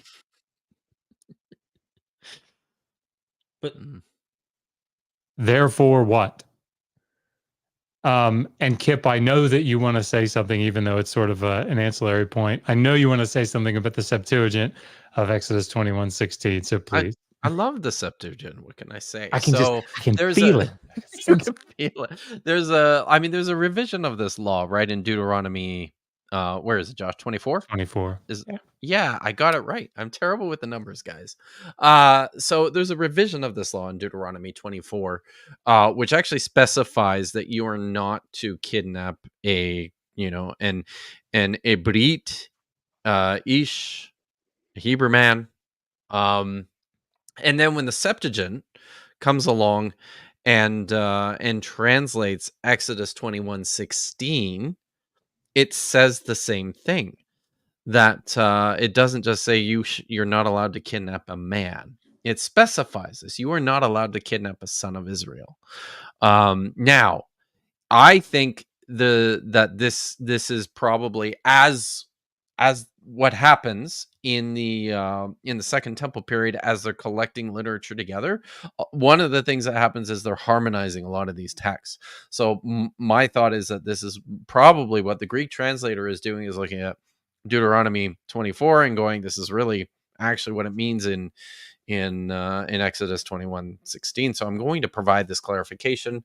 I do know now, we talked about this recently, and Joel Kuryatko, who is a Septuagint scholar, actually pointed out he thinks this could very well just be an alternative version of Exodus 21:16, like a Hebrew Vorlage that the Septuagint translator is translating from.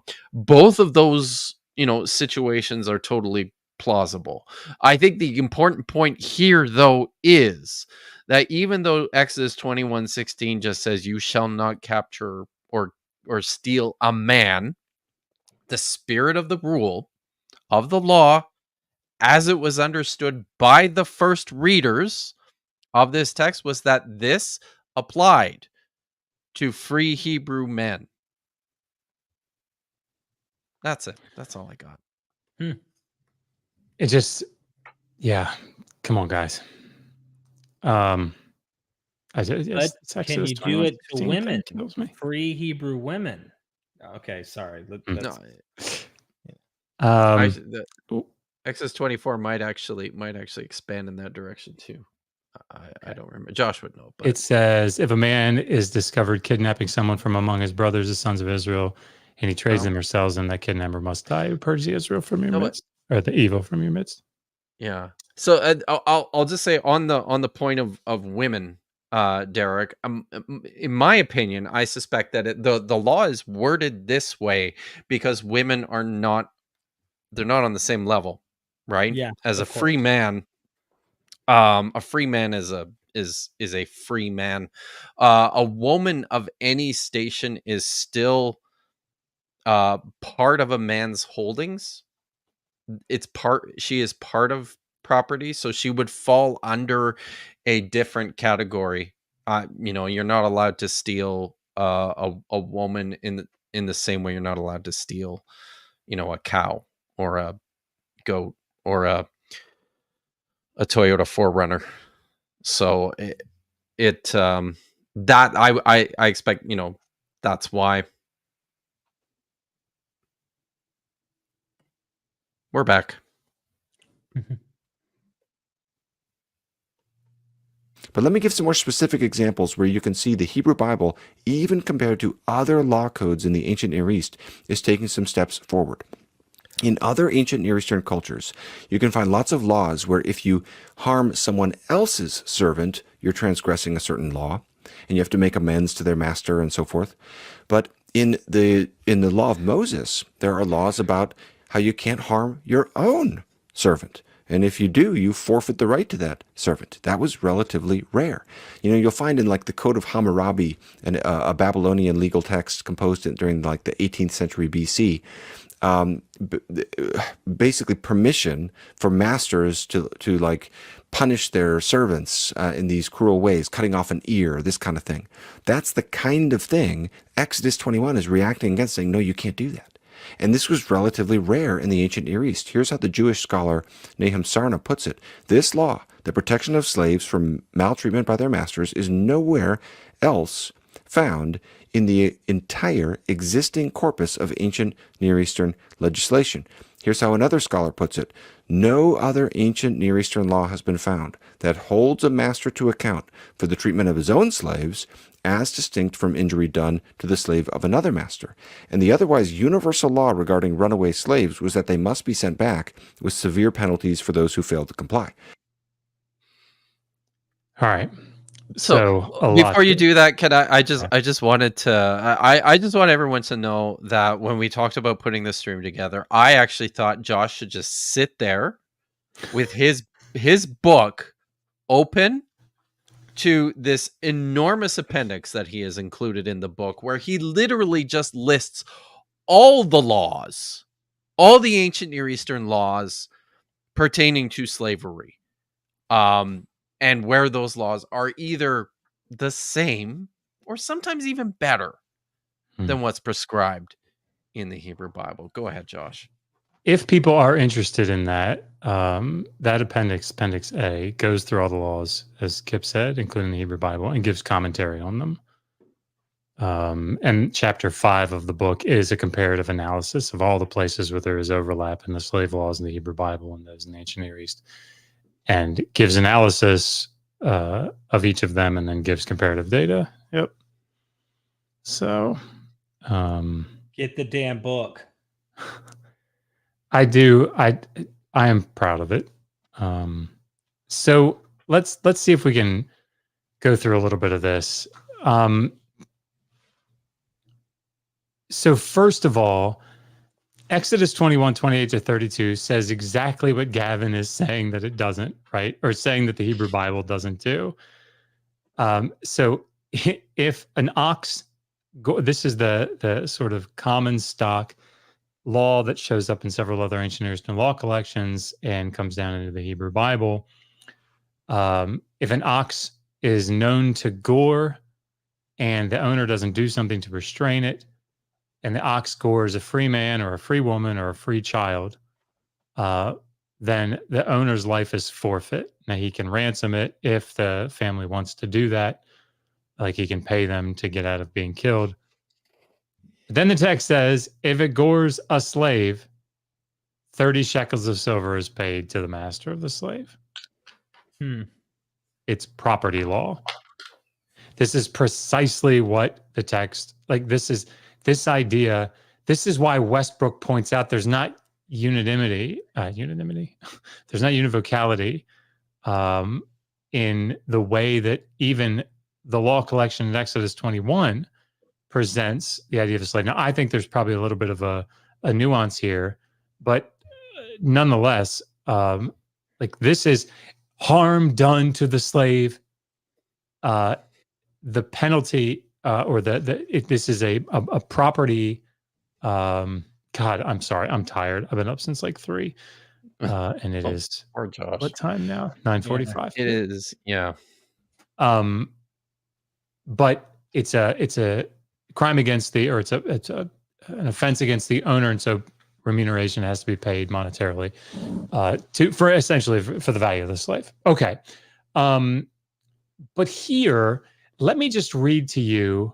So Exodus, we can do this one from memory, right? Exodus 21:20. If a man beats his male or female slave with a wooden rod and they die immediately or under his hand, he will surely be punished.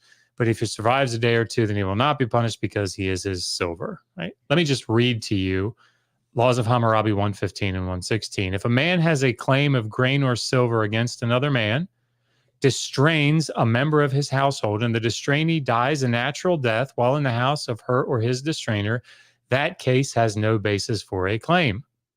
If the distrainee should die from the effects of a beating or other physical abuse while in the house of her or his distrainer, the owner of the distrainee shall charge and convict his merchant. And if the distrainee is the man's son, they shall kill the distrainer's son. And if the man's slave, he shall weigh and deliver 20 shekels of silver. Moreover, he shall forfeit whatever he originally gave as the loan. These are debt slaves in Exodus 21:20-21. Likely, perhaps, I don't want to say likely, perhaps, that doesn't make sense. I think it's likely that these are pledges, right? But the point is that these are debt slaves. These are not chattel slaves in Exodus 21:20-21 because there is a debt to be repaid.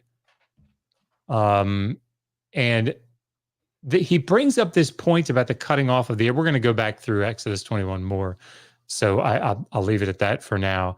But he brings up this point of cutting off the ear without specificity. He says in the Laws of Hammurabi, I thought he might have been talking about the Middle Assyrian laws, but just quickly, Laws of Hammurabi 205, and if an Awilu, like a free man, if his slave should strike the cheek of a member of the Awilu class, they shall cut off his ear. I don't know if that's what he's talking about. I deal with that in the battery section of my book, Appendix B. I think it's probably Law 282. If a slave should declare to his master, you are not my master, he, the master, shall bring charge and proof against him that he is indeed a slave, and his master shall cut off his ear. The cutting off the ear is the same thing that you see in Exodus 21:2-6. Putting the awl through the ear. This is a mutilation of the ear in order to show chattel slavery. This is what's happening here, I suspect.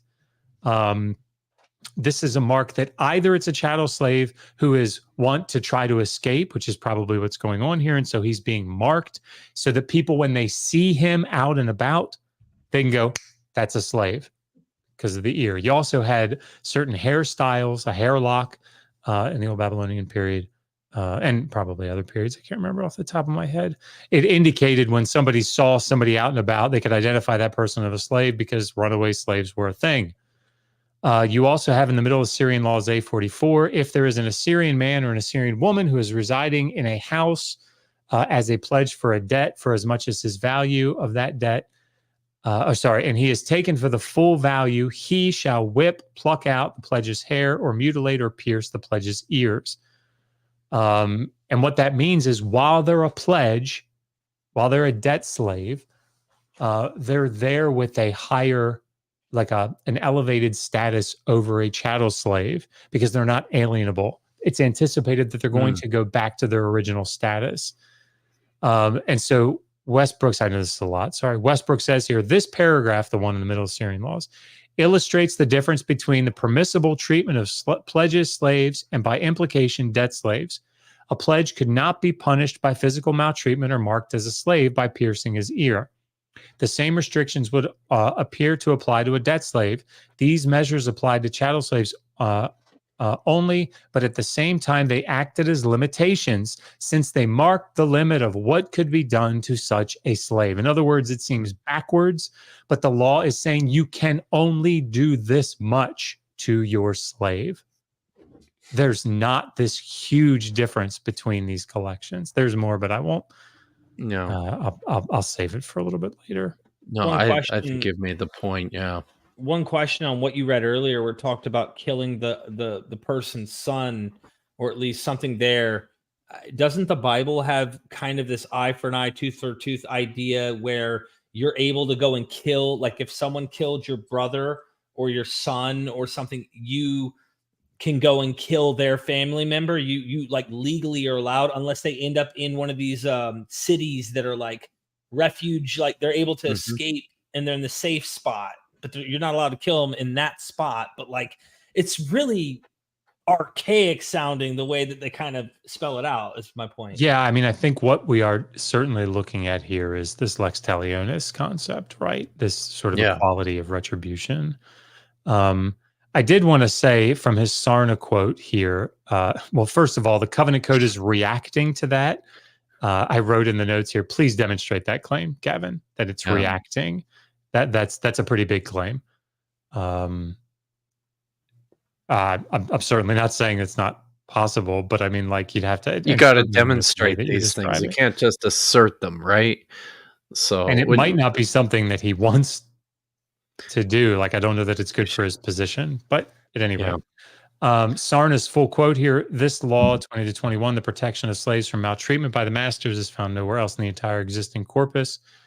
It represents equality." Oh, wait, he that was up on the screen. Sorry, this is simply incorrect. I wrote. And I cited Laws of Hammurabi 116, the one that I just read above, same with Middle Assyrian laws. And also Middle Assyrian Palace Decrees 18. Sorry, I'll shut up after this. It's long, so I won't read it. But essentially, if you have a mistress who has a slave woman in the palace, the mistress, if the slave woman disobeys, she can beat her, I think. She can beat her with 30 blows with rods. For the first offense. If she does it a second time, she has to bring the slave, her slave, before the king, and the king will declare what the punishment is to be. I want to read this second part here. If the palace woman whose slave woman she beat in accordance with the royal decree is excessive and the slave dies from the blows, or two, and then it's broken, the palace woman who has killed her slave woman shall suffer for her insolence. She is held responsible for a punishable offense against the king. You can't just do whatever you want with these slaves. I'm sorry. It's just, that's not what's going on in the ancient Near East. All right. So we should move on because he's getting ready to go to Deuteronomy 23, which will be a fun. Okay. I took it right off the stage. Sorry, guys. So Whoops. that latter part of the quote there, Chris Wright is talking about Deuteronomy 23 and the law that was given to Israel that basically foreign runaway slaves are not to be sent back. Most of the other places, the law is the opposite. You're in trouble if you don't send them back, if you harbor the slave. Deuteronomy 23 says, no, don't send them back. And then at the last sentence I like there, you shall not wrong him. And this does appear to be talking about foreign slaves. I appreciate this part. Paul Copan gives 3 reasons for that. There's no use of the terms brother or neighbor. Israelites weren't allowed to enslave other Israelites, according to Leviticus 25. And a foreign slave could choose which town he wants to live in, as referenced here in verse 16. But the Israelites lived in lands allotted to their clans. All 3 so this looks like basically, if some other, a person from some other nation runs away, they're a slave, they run away, they get to Israel, now they have a safe haven. Can you imagine if God's people had consistently implemented this law, they would be the only safe haven in the world at that time for slaves. These are the kind of passages that get kind of glossed over sometimes. Okay, so let me just start with the positive here, right? This is fantastic. Thank you, Gavin. So often apologists want to say that this is every slave that runs away.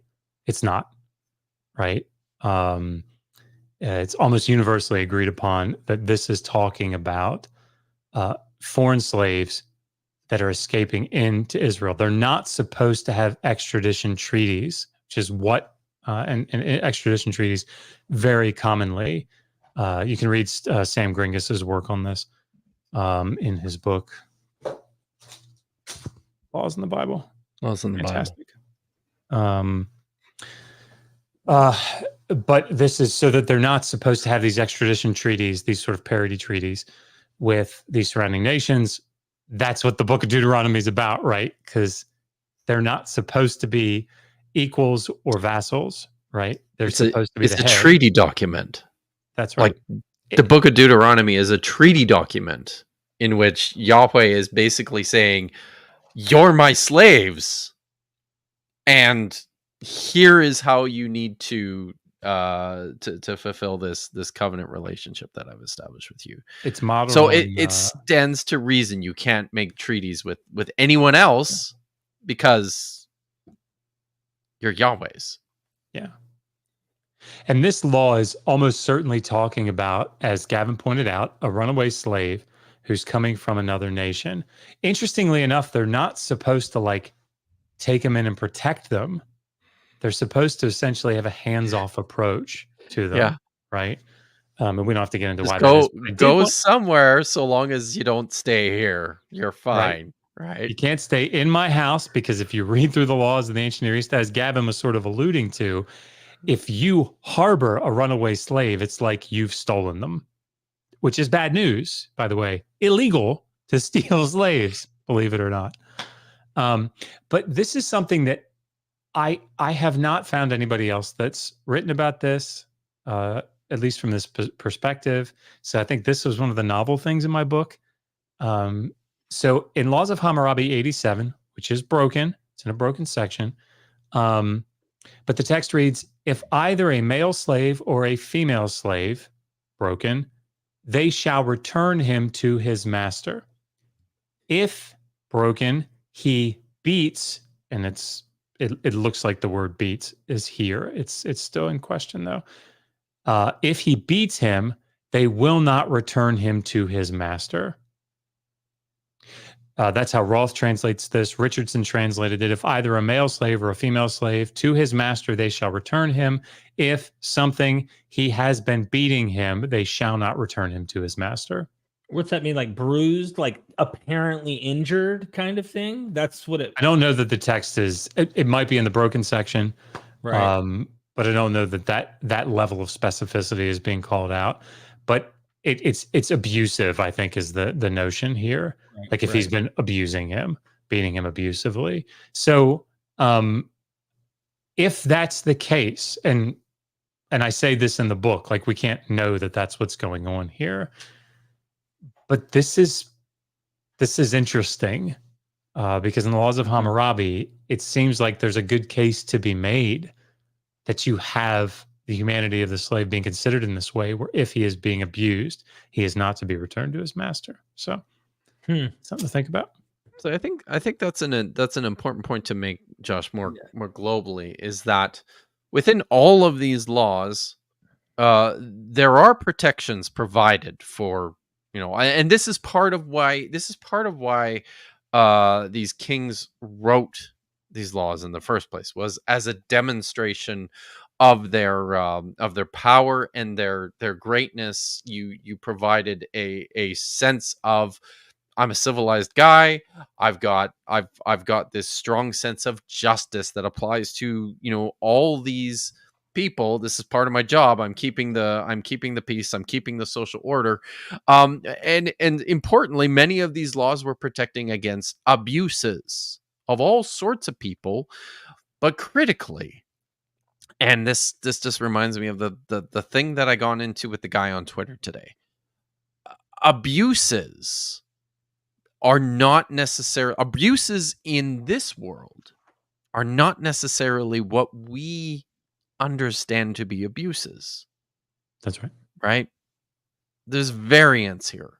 And abuse committed to a free Israelite man is not the same as an abuse of, a slave. Again, there are ways. Yeah.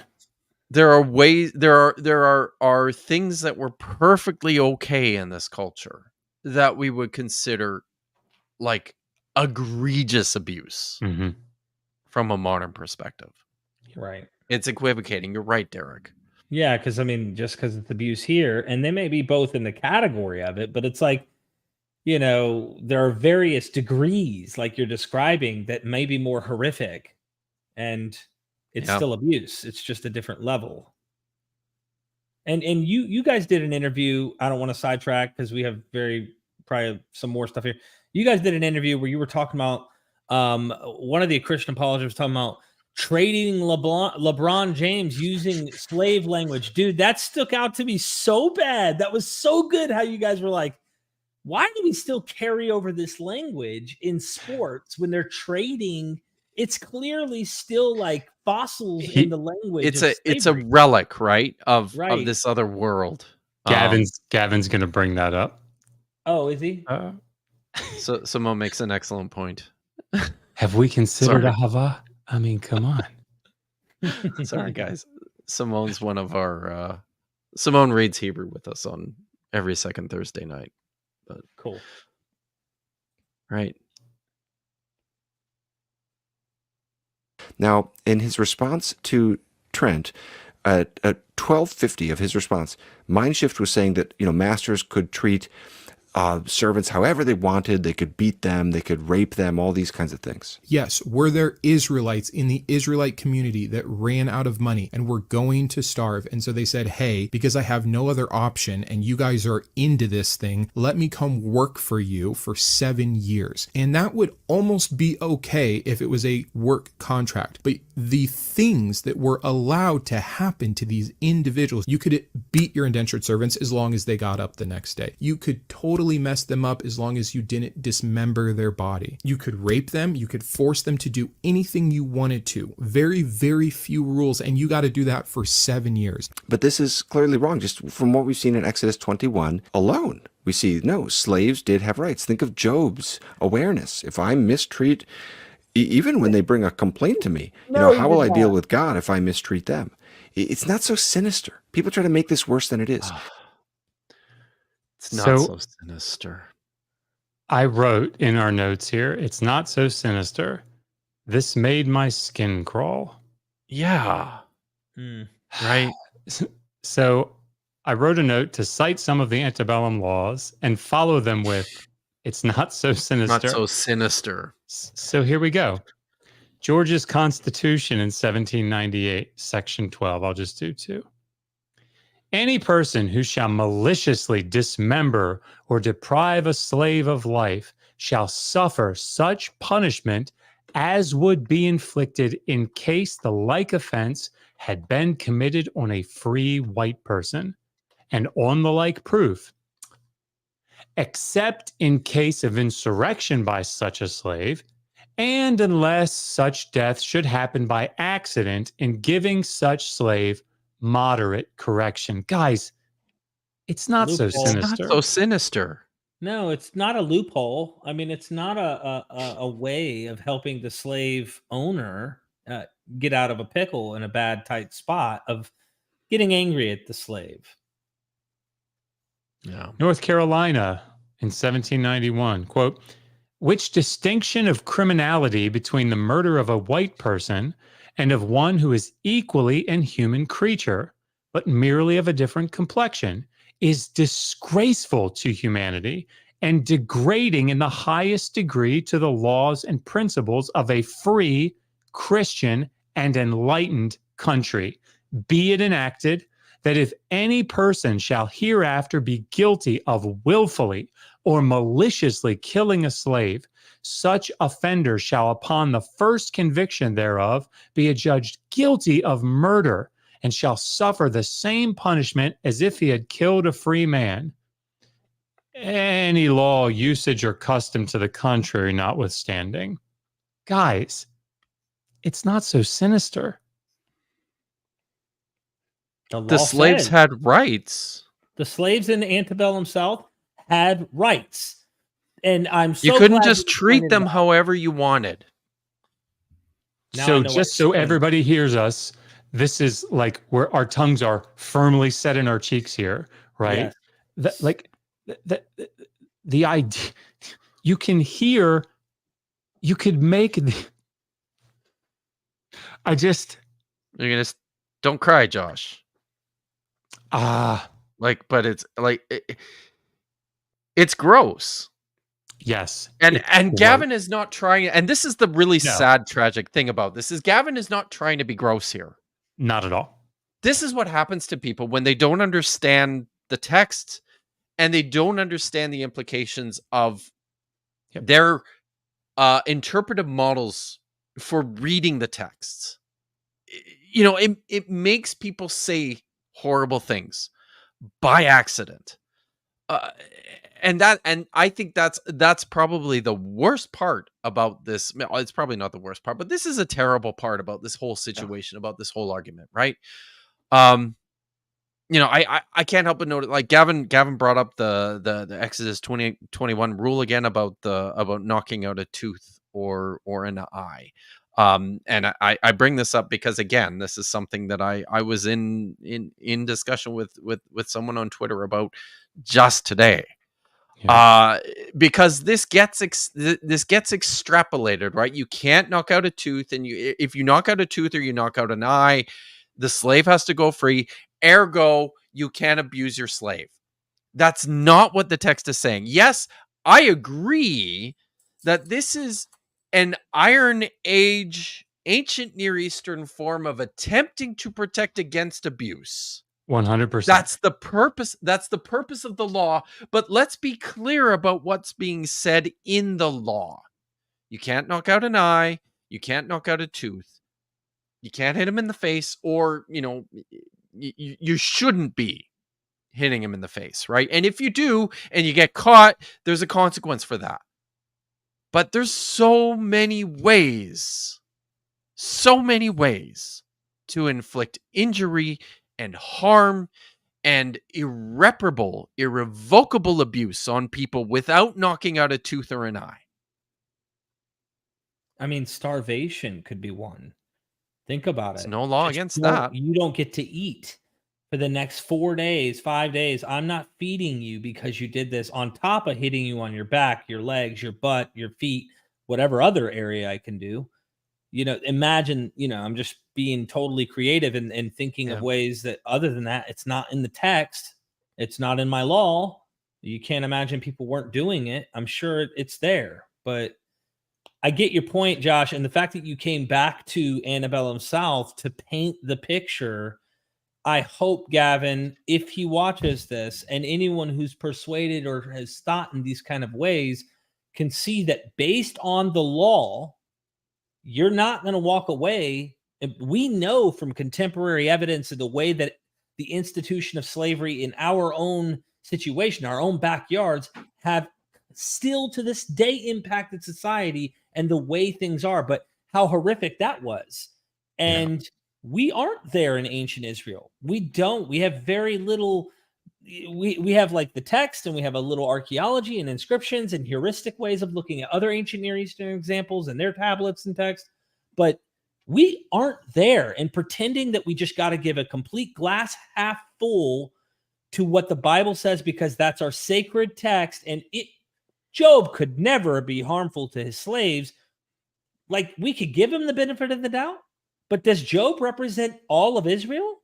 I mean, even if you said Job was righteous and did good and he wasn't being, you know, like, that pretends everybody's like that. And we don't even know if, like you said, the law, you could do certain things and it's still just and righteous to God based on these laws. It's kind of, I don't know. Do you guys remember? Derek may not be old enough, but Josh, you guys remember that mini series on TV, North and South, about the American Civil War?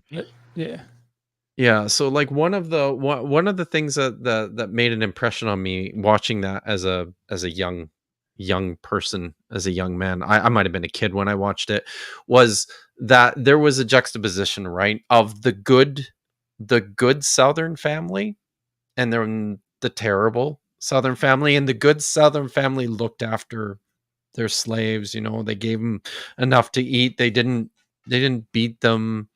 You know, they didn't treat them. It wasn't so sinister. Yeah. But, you know, this is the way that excusegetics works. Yeah. All right.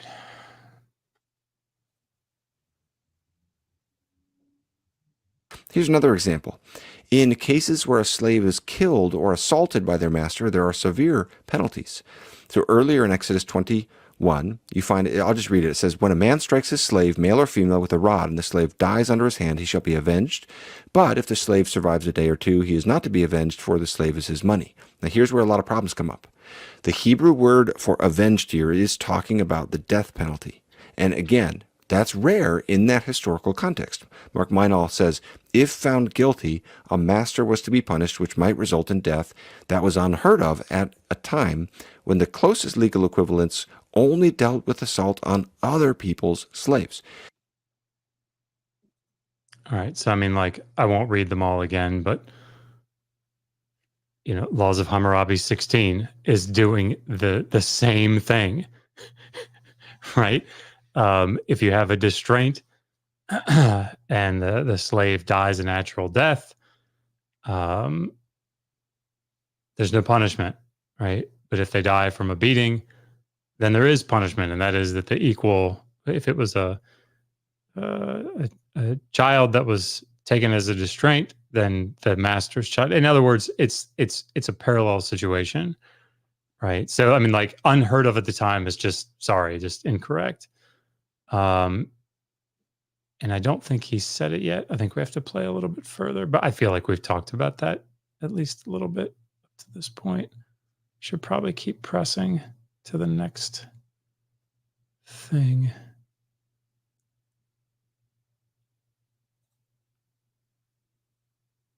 But here's the problem. People look at verse 21 and say, oh, how terrible. You mean you can beat... I wasn't going to do this. I'm sorry. I hate these voices, Gavin. I know you don't mean anything by them, but they come across so poorly. Oh, look how terrible. Like, whatever you think about it, whatever defense you're making for it, I think you would still agree that we shouldn't be doing it today, right? So this is just my constructive criticism to you. The voices don't come across well in this context. Oh, look how terrible that if you beat him to death. Just doesn't come across well. So you've spent more. Like you've spent more time. Oh, sorry. Yeah, traded. Yeah, right. Sold. It's the Paul Copan thing, and yeah. I mean, you've spent so much more time on this, Josh, than I have it, because I'm wondering where Gavin is getting his information about the ancient Near Eastern world and slavery in the ancient Near East. Does it sound like he's drawing a lot of his stuff from Paul Copan? I mean, it sounds like, yeah. I mean, Copan, Maynell, this source that he cited, Christopher Wright has a whole book that sort of goes into this stuff. But yeah, I mean, I'm surprised that he knew Don Demayev, but I suspect that somebody else cited Don Demayev, just pulling that section out. I don't know that, but yeah. That's not a place that I would have expected. Should we get to Leviticus 25? I mean, he only goes into it for a minute. Yeah, we can kind of press. But beat them as much as you want, and as long as they survive, then there's no punishment. But no, it's not perfectly permissible to beat your slave as much as you want, as long as they don't die. This is one of those areas where it's easy to misread these foreign texts. What verse 21 is saying is there's not to be the death penalty, but that doesn't mean there's no penalty for other physical maltreatment of a slave or a servant. We've talked about this. We can just press through it. Like maltreatment. Like, what is maltreatment? That's an Emmett category that we're applying an edit category to, and I think that's equivocation. Okay, that specific, more extreme penalty is not given in that case because it's a less severe crime. But and to see that there are penalties, all you do is just read a little bit further, and you get to the verses we already looked at, where even knocking out the tooth of a slave means they go free. Okay, so it's false to derive from Exodus 21:21. Oh, because you don't get the death penalty, there's no penalty at all. Just a tooth, guys. I thought that picture was appropriate here. It's totally appropriate. So like everybody should just go look up Proverbs. I'll just read it. Proverbs 29:19-21. By words alone, a slave cannot be corrected, since he will understand but not respond. Then there's this sort of odd intervening verse. Do you see a man who is hasty with his words? There's more hope for a fool than for him. And then 21. A man who pampers his slave from youth, in the end, he, the slave, will be insolent. Here's what Michael Fox says about this, 2009 Proverbs commentary. The proverb gives advice for managing a household. Since a slave is deprived of material interests of his own, he must, it was presumed, be beaten into submission like a brute animal or a fool. Slaves were apparently felt to be of qualitatively lower order. Strict treatment of slaves is advised again in 29-21. And I just want to quickly show you the severity of just knocking out an eye or just knocking out a tooth. Appendix B, which is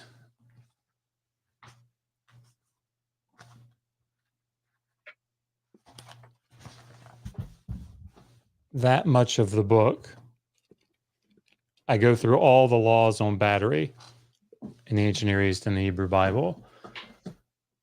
Here's what we get as penalties for a man having his eye damaged or destroyed. 30 shekels of silver, 60 shekels of silver, eye for an eye, 20 shekels of silver, 40 shekels of silver, and then in Leviticus, eye for an eye, right? For a commoner, which is only really dealt with in the laws of Hammurabi, 60 shekels of silver, which is seems kind of crazy, but there it is. It's a really big deal to knock out the eye. For a slave, half the slave's value, which here would be approximately 10 shekels, 10 shekels of silver, 20 shekels of silver, and then in Exodus 21, the debt is repaid or forfeit, and the slave is released. Now, to give you an idea of like what 30 shekels of silver means, it's hard to estimate these types of things, but like I did a little calculation, a little bit of work. 10 shekels of silver a year seems like a pretty good salary. 10 shekels of silver a year. Knock out an eye, 30 shekels, 60 shekels. Jeez, eh? 40 shekels. Like, yeah. Anyway, so for a tooth, 30 shekels, 30 shekels. I'm looking at different law collections here. So the laws of Ornama is 30, laws of Eshnuna 30, laws of Hammurabi. And are they set free as well? Huh?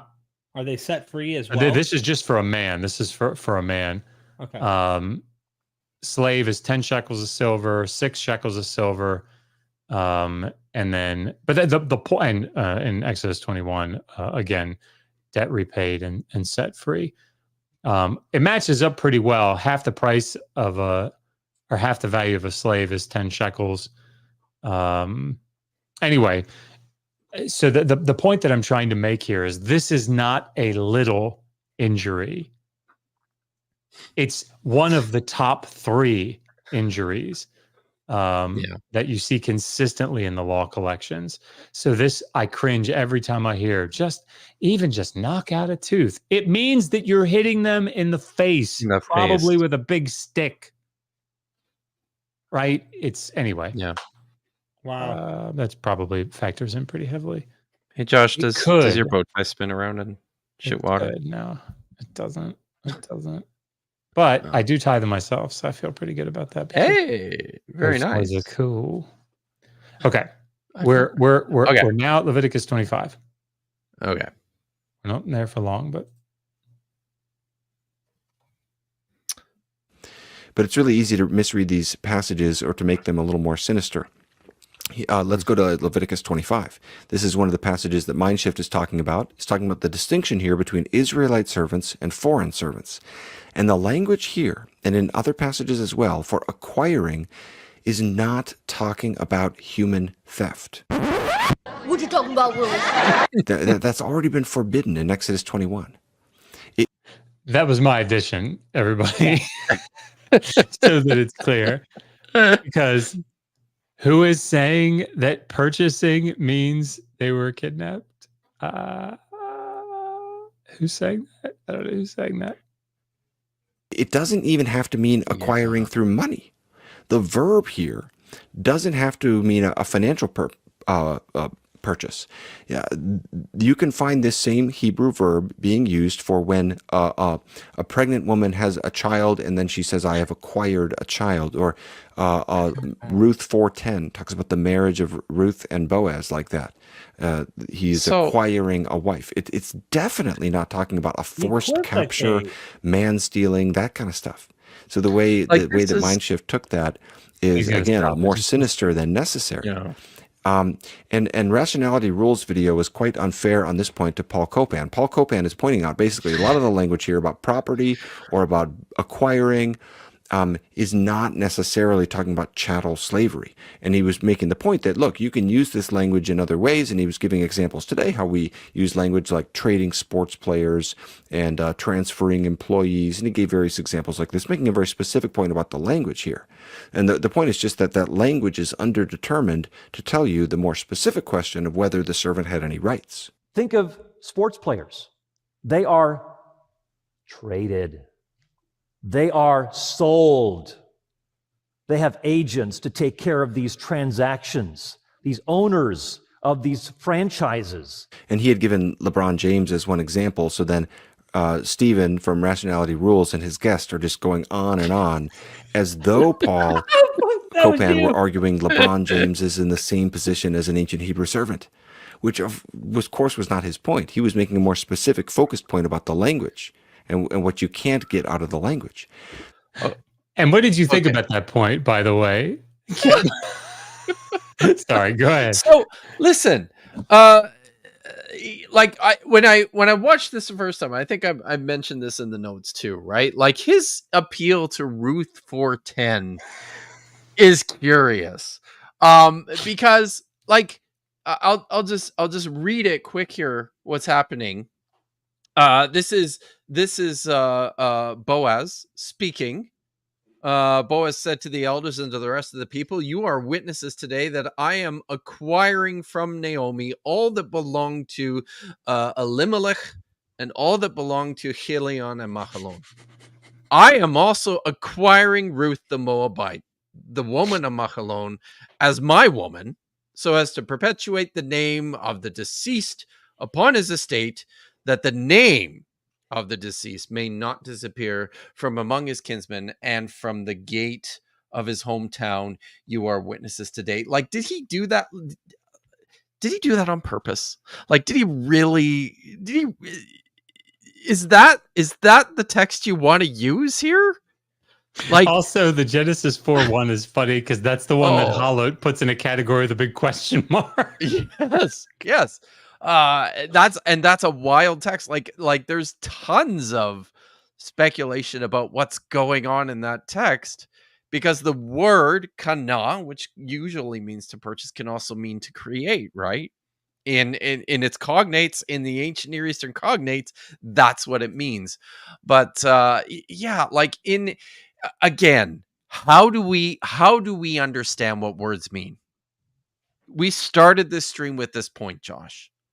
You look at the context, you look at the ways the words are used broadly across as many texts as we can get our hands on. You look at the way the words are used in cognate languages in an effort to get a sense of how to understand what's going on in this context with these prepositions within this certain noun phrase or this construct. How am I going to interpret this word?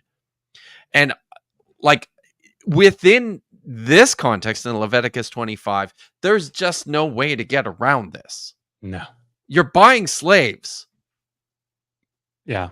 And I'll just since we're citing Genesis and Ruth, let's just cite some other places where kana is used. Leviticus 25:30, right?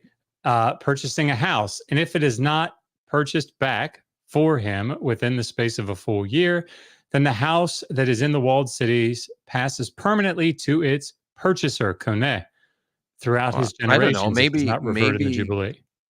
You know, maybe someone was pregnant with the house and Maybe. acquired the house through pregnancy.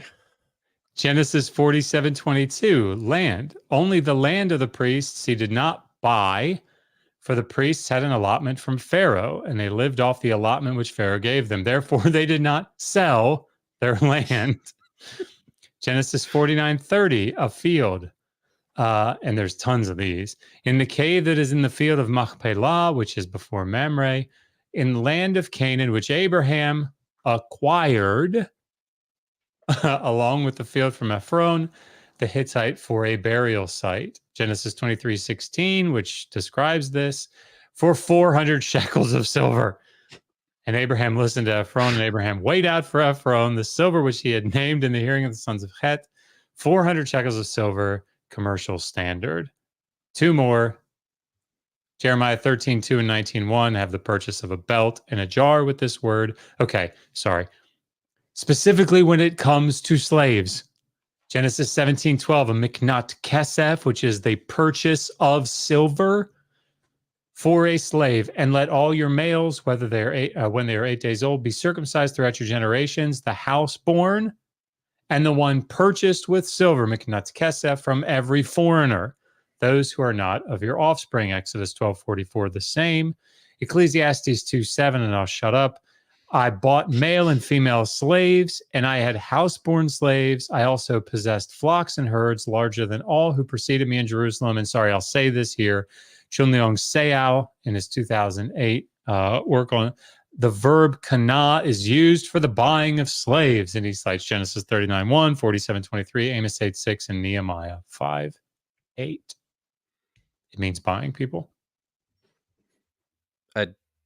I dropped my mic if it wasn't Yep. attached to my mic stand here, guys. And so expensive. Like, it's so expensive. Right? You would know, buddy. But like, so just so everyone understands here too, the reason why,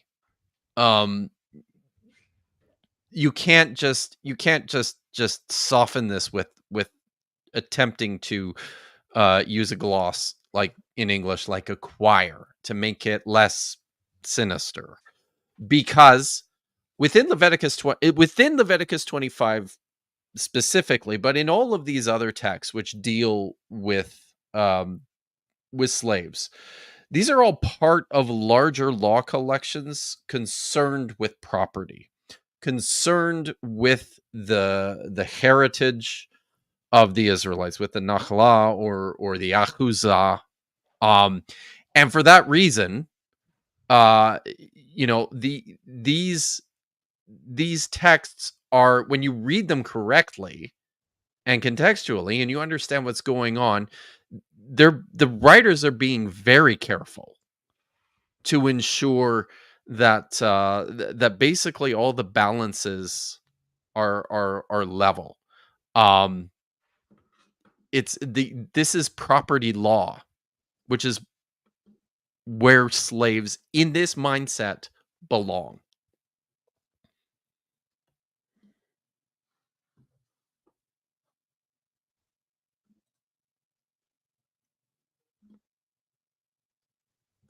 Now, if you want to know for sure that Leviticus 25 is not talking about race-based chattel slavery, just keep reading.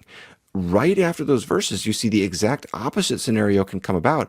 If the sojourner becomes wealthy, the Israelite can sell himself into servanthood to that person. I'll just read it for us. Leviticus 25, 47, 48. If a stranger or sojourner with you becomes rich, and your brother beside him becomes poor and sells himself to the stranger or sojourner with you, or to a member of the stranger's clan, then after he is sold, he may be redeemed. Actually, many of the commentators use this verse to show that foreign slaves could become free. They could work their way to independence, because that's disputed. Yeah, I just wanted to know what commentators he's referring to, because I would like to have a conversation with them. Right. Yes. So I actually wrote, commentators argue that these verses show that foreign slaves could work their way to freedom. What the actual fuck? I am so sick of this nonsense. Let's just destroy this by simply explaining what's going on. That's what I wrote in my notes. Okay.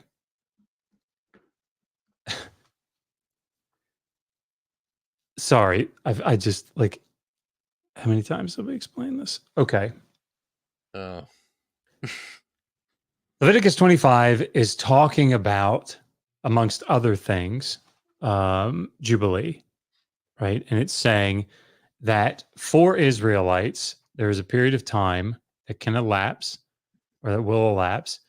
And at the end of that period of time, all debts will be canceled, and all people will be returned to their property, right? It's a big reset button for Israelites, just for Israelites. In light of that, the text talks about, what if a fellow Israelite becomes poor? How do you take care of them? And there are different stages to their falling into poverty. The final one is that they would try to sell themselves into slavery to you. The holiness code in Leviticus 25 says you can't do that anymore. You have to treat them as a hired worker. Then, sort of parenthetical thing, well, where do we get slaves from? 44 to 46. They come from the nations around you, or tenant farmers that are living in your midst. Keep them for life, pass them down as inheritance. I know the verses that we're not really dealing with here. No mention of achuzah, no mention of the inheritance, no mention of even verse 46 of the serving forever. Anyway, then we just jump to 47. 47 to 55 is, you have a group of people called the Toshavim. The Toshavim, it's not a straightforward term, but it seems to indicate people that are foreigners living in the land of Canaan. Since they don't have land, they rent out fields from Israelites. These are tenant farmers, is the way this gets translated often. Mm-hmm. So you have tenant farmers in the land. 46 says if you want to get slaves, you either got to get them from the nations around or from this group called the Toshavim, tenant farmers that are living in the land of Israel. You can get permanent slaves there. But that doesn't mean that everybody that's a Toshav is a slave. That's not what that means. So, like, read a comment. I'm sorry. Just read a commentary. Anyway, okay. A Toshav could either do very poorly or could do very well. If you are, and I'm sorry, I feel like I'm just talking and talking and talking. No, it's you, man. You wrote the book. Yeah. There's people to read it. So let's say you're the Israelite, Kip, and I get to be the Israelite. All right. There you go. And you own 10 acres of land, and I am a foreigner. Oh. I can't own land, but I'm living in the land, and I say, hey, I will pay you 5 shekels of silver a year to rent out 2 acres of your land, Yeah, and I will grow give my me my money, bitch. Yeah. Right.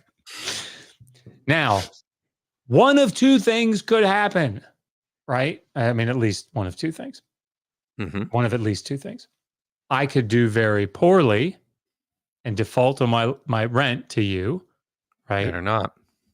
And if I do, then I might become your debt slave. And that could convert into chattel slavery. You don't have to release me after the Jubilee or at the Jubilee. It's not so sinister at my house, Josh. But it's not so sinister.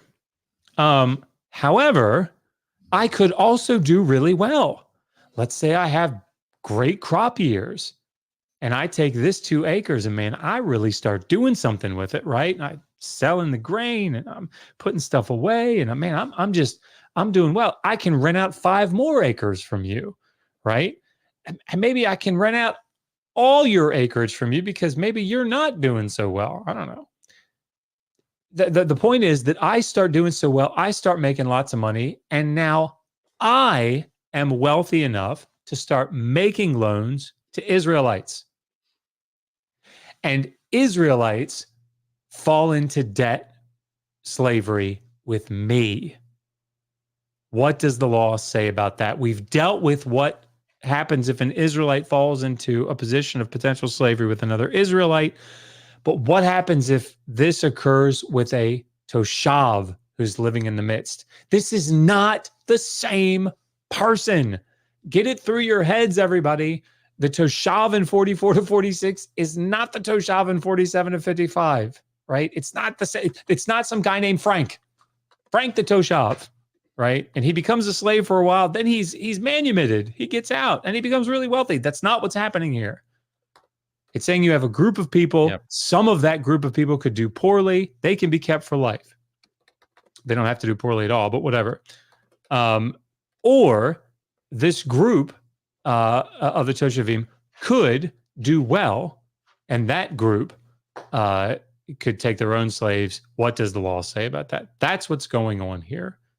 Also, he seems to think the Jubilee is every 7 years. I didn't understand that. I think it's just a conflation of Deuteronomy 15, but I think maybe he so. just misspoke. I don't know, but it sounded like that to me. So.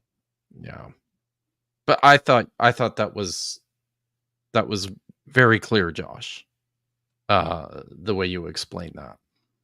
So, and I don't know. Does he talk about the ger and needing to treat the ger well? Yeah, I think because that he was comes like, up. Okay, all right. Well, let's try and get there. Oh, yeah. Did you press it? You But did. the point is, slavery in the Old Testament is not chattel slavery. It's not rooted in racism. People say that too. Okay, it's true that there is preference given for fellow Israelites, but the differences between an Israelite and a non-Israelite are not just about race. It's about their whole citizenship and nationality. And there were differences in how Israelite servants and foreign servants are treated, but the differences are not absolute. The main difference seems to be with the Jubilee year principle. So every 7 years, Deuteronomy 15 says, Yeah, that's what I was just. Yeah, pointing. Maybe it may just confusing be a it, miss. right? Yeah, I'm not sure. Maybe he's Maybe, just saying every yeah. 7 years in Deuteronomy 15. It just might be the wording. Yeah, could be. you send your servants away, you don't send them away empty-handed. That seems to be applying to Hebrew servants specifically, not foreign servants. But that doesn't mean that foreign servants or foreign slaves could never be freed. That certainly happened sometimes. One of the things that would Yeah, I just wanted to point out the 1949. Like, there's a lot that's been written since Mendelssohn's work in 49. I'm not saying you should never cite it, but I mean, like, there's a lot of stuff out there. Yeah. Yeah. Anyway. happen a lot is some servants would be adopted by their master in their final years, adopted, and then set free upon the master's death. So that can happen. I also am skeptical that he dug Mendelssohn's 49 publication out, like, and found that on his own. Right? I'm suspecting probably that he's found seen that that. in another citation. Yeah. Yeah. And that's fine. That's fine. I just, like, there are better resources. But for foreign slaves, it's not regulated every 7th year like this, as it was for Israelite servants.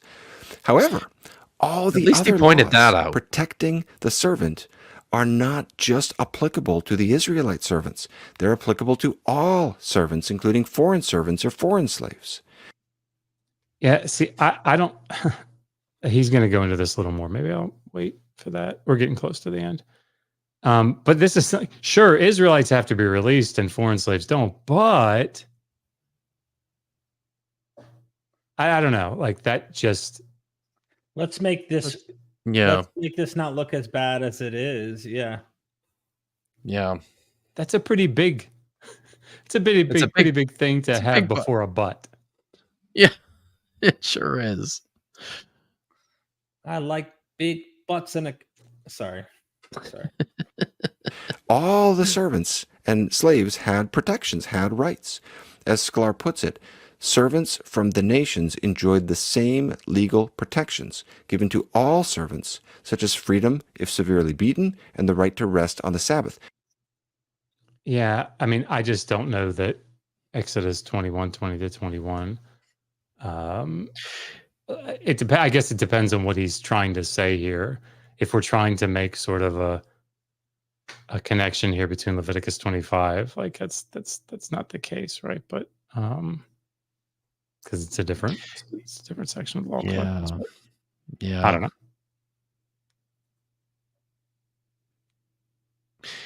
Given that The foreign slaves would I was going to say, given that Exodus 21 seems pretty exclusive to, Hebrew debt slaves, seems like a safe bet that's what that rule is applied to.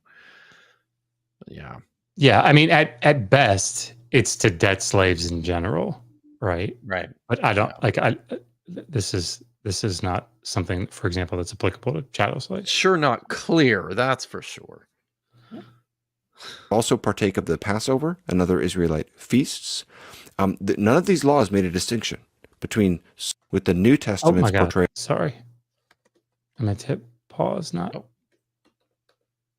But what if somebody said to you, "Hey, wait a second! Like in the antebellum South, slaves are allowed to go to church on Sundays."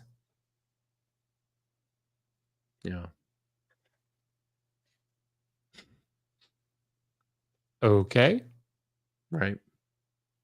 Sorry. I just always It's true. circumcision, Passover, Sabbath.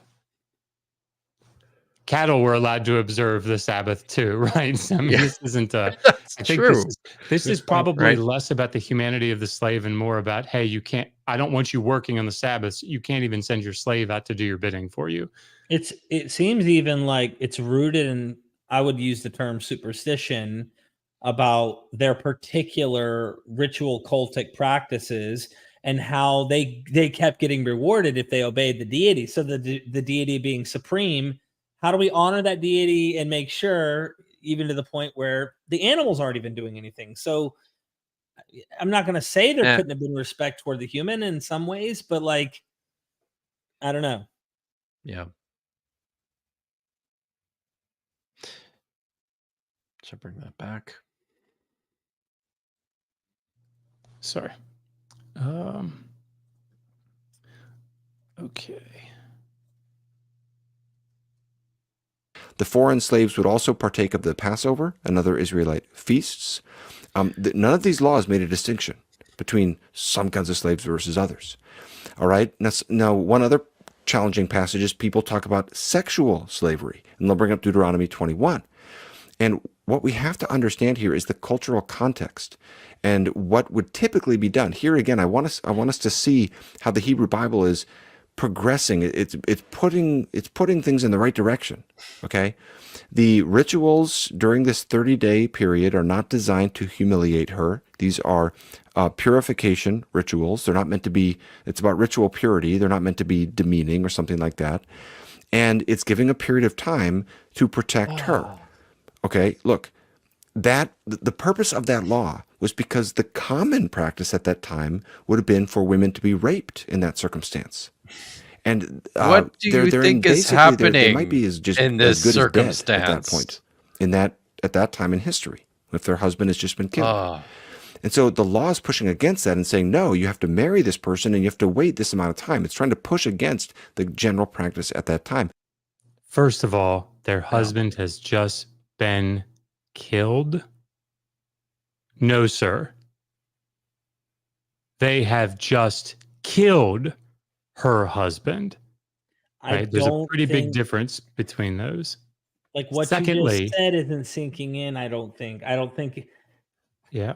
I can't even imagine what that would be like for that woman or anyone for that matter.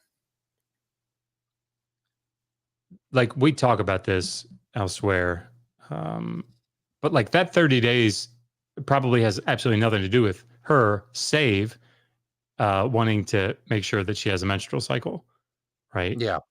Can I? Yeah, please. Can I read this? This Yeah. selection from Rory Cox? I think is really good. That speaks specifically to this, right? They say, rather than expressing humanitarian concerns, the restrictions detailed in Deuteronomy 21 may have originated as a form of taboo, during which time the foreign captive was purified. The woman had to discard her captive garb and alter her physical appearance in order to be safely integrated into the Israelite religious community. In other words, the taboo period was not designed with the mental or physical well-being of the captive in mind. Rather, the taboo period fulfilled a socio-religious function rooted in a concern for the purity and homogeneity of the Israelite community. It also ensured the familial honor of the male captor. The waiting period prior to the commencement of sexual relations was used to confirm that the woman was not already pregnant, thus guaranteeing that any future children were indeed sired by the captive's new master. Right? Does everybody hear what's going on here? And importantly, like this is all stuff that the text is very specific here. It's explicit that this is all stuff that the man does to his new captive. He's the one who trims her nail and shaves her head and dresses her in mourner's garb. This is humiliating.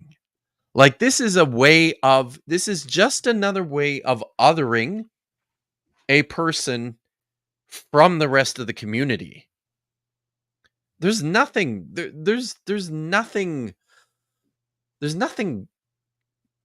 good here. Right? I mean, let's just say that. It really isn't. There's no justification. It really, honestly, I would try to just ignore or admit it's bad and it's ugly, not try to soften the blow in some way or try to pretend it's not as ugly as it is. It's just, I don't know. Yeah. It's sad. And Kip, as you said, like the idea that this is not rape. Right? It's fundamentally flawed. It is. Anybody who hasn't seen it or read it, I just picked it up. I've been working through it for my own book. Our colleague Jennifer Bird's awesome. Marriage in the Bible will change your perspective on what the laws in the Bible are doing with regards to and conventions within the Bible are doing with regards to women and the relationships with men. I do have a practical question. It's not long. It's just like almost like everyone let it sink in. Your husband just died. 30 days later, you have to have sex with this guy. Willingly, happily, joyfully?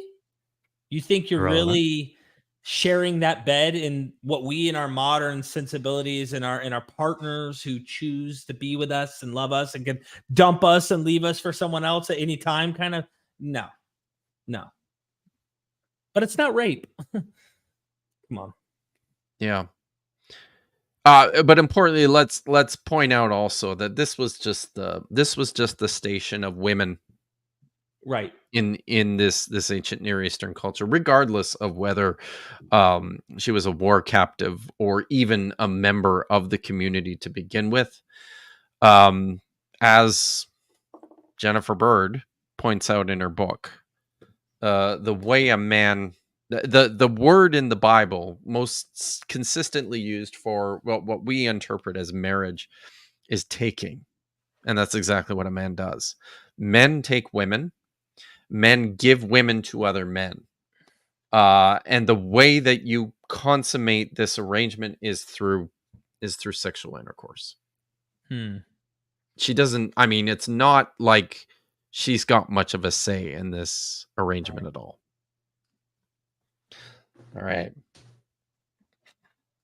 Getting close, people. All right.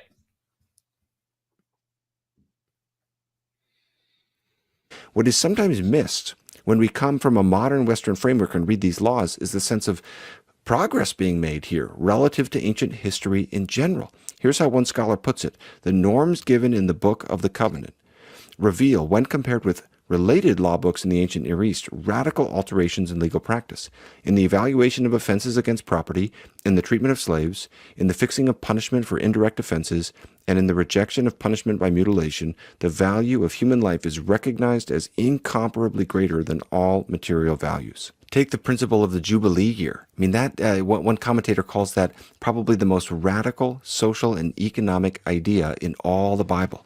Another says it enshrined in law the cessation of land abuse, the cancellation of debts, the restitution of land to its original owners, the repair of the family, and the termination of slavery. The design of this law is as a safety net for the vulnerable. It's trying to stop generational cycles of poverty. In Deuteronomy 15, you can see that's the explicit purpose. They're trying to regulate an already existing institution with the overarching goal of reducing poverty. All right. I cannot believe I forgot to. I just grabbed a screenshot like I did. I cannot remember who wrote the article. Just terrible. But here's a little bit about law and social welfare in the wider ancient Near East. So there was recognition both in Israel and in the ancient Near East of social problems and dislocations caused by economic disparities and hardships. Especially severe was the problem of debt, which could force an individual to give up his property, home, fields, and eventually his own freedom. There is evidence in the laws of attempts to address these social and economic problems through relief-giving measures and regulations. The rights of a borrower with respect to items of his property pledged to his creditor are the subject of laws in the Bible, Exodus 22, Deuteronomy 24, and so on, and in the ancient Near East, Code of Hammurabi. And I won't list them all out.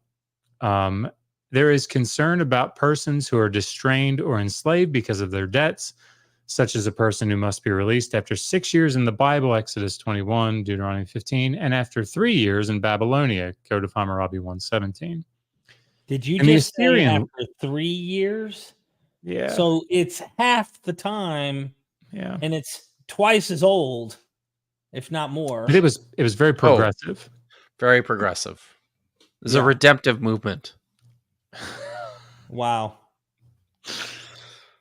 Go Asher. I guess it'd be Marduk. Yeah. I was reading Assyrian laws, so that's anyway. In the Assyrian laws and in the Bible, one finds attempts to mitigate the consequences of debt slavery for unmarried women. There are laws aimed at preventing the ill treatment of individuals, free or slave, who are left in pledge. Laws of Eshnunna 22 to 24, Code of Hammurabi. The Bible, too, has laws bearing on the ill treatment of distrained persons. Leviticus 25, 39, 43, 53. And one may also look to Exodus 21, 20 to 21, 26, 27 as a piece of larger social policy protecting all types of slaves. Deuteronomy 23, 15 to 16 departs from the other ancient Near Eastern law collections by forbidding the return of a fugitive slave to his master. The Near Eastern laws consider return to be a duty. Of course, I disagree. Well, I don't necessarily disagree. I don't know that he knew, the writer knew about Law 87. Anyway, or tied that together. Redemption and release. Property, I'll stop here. Property and persons who passed out of the possession of debtors and into the hands of creditors could often be redeemed. Cites tons of sources from the law collections and from Leviticus 25. Otherwise, the forfeiture of sale became final, but even in such cases, there was relief in the form of a periodic jubilee or years of release when properties might go back to the original owners. In the Bible, this event is termed Deror or Yovel. While the release of persons came after 6 years of servitude, the release of property was periodically said to occur every 50 years. In Mesopotamian sources, one finds an array of terms designating release, most importantly Sumerian Amar Gifor, Nigtu Sisatu, and their Akkadian counterparts. Doesn't matter what they are. Anyway, these releases were most often associated with the accession of a new king or his jubilee, celebrated sometimes decades later. Typically, the release affected relief for various unpaid taxes on lands and harvest, cancellation of outstanding debts, discharge of debt hostages and slaves, annulment of property sales due to debts, and recompense for their loss. In other words, it's not just in the Bible. And I won't read it, but I have one of the edicts here of Amisa Duca. But anyway, it's not just in the Bible, guys. We're almost there. Sorry.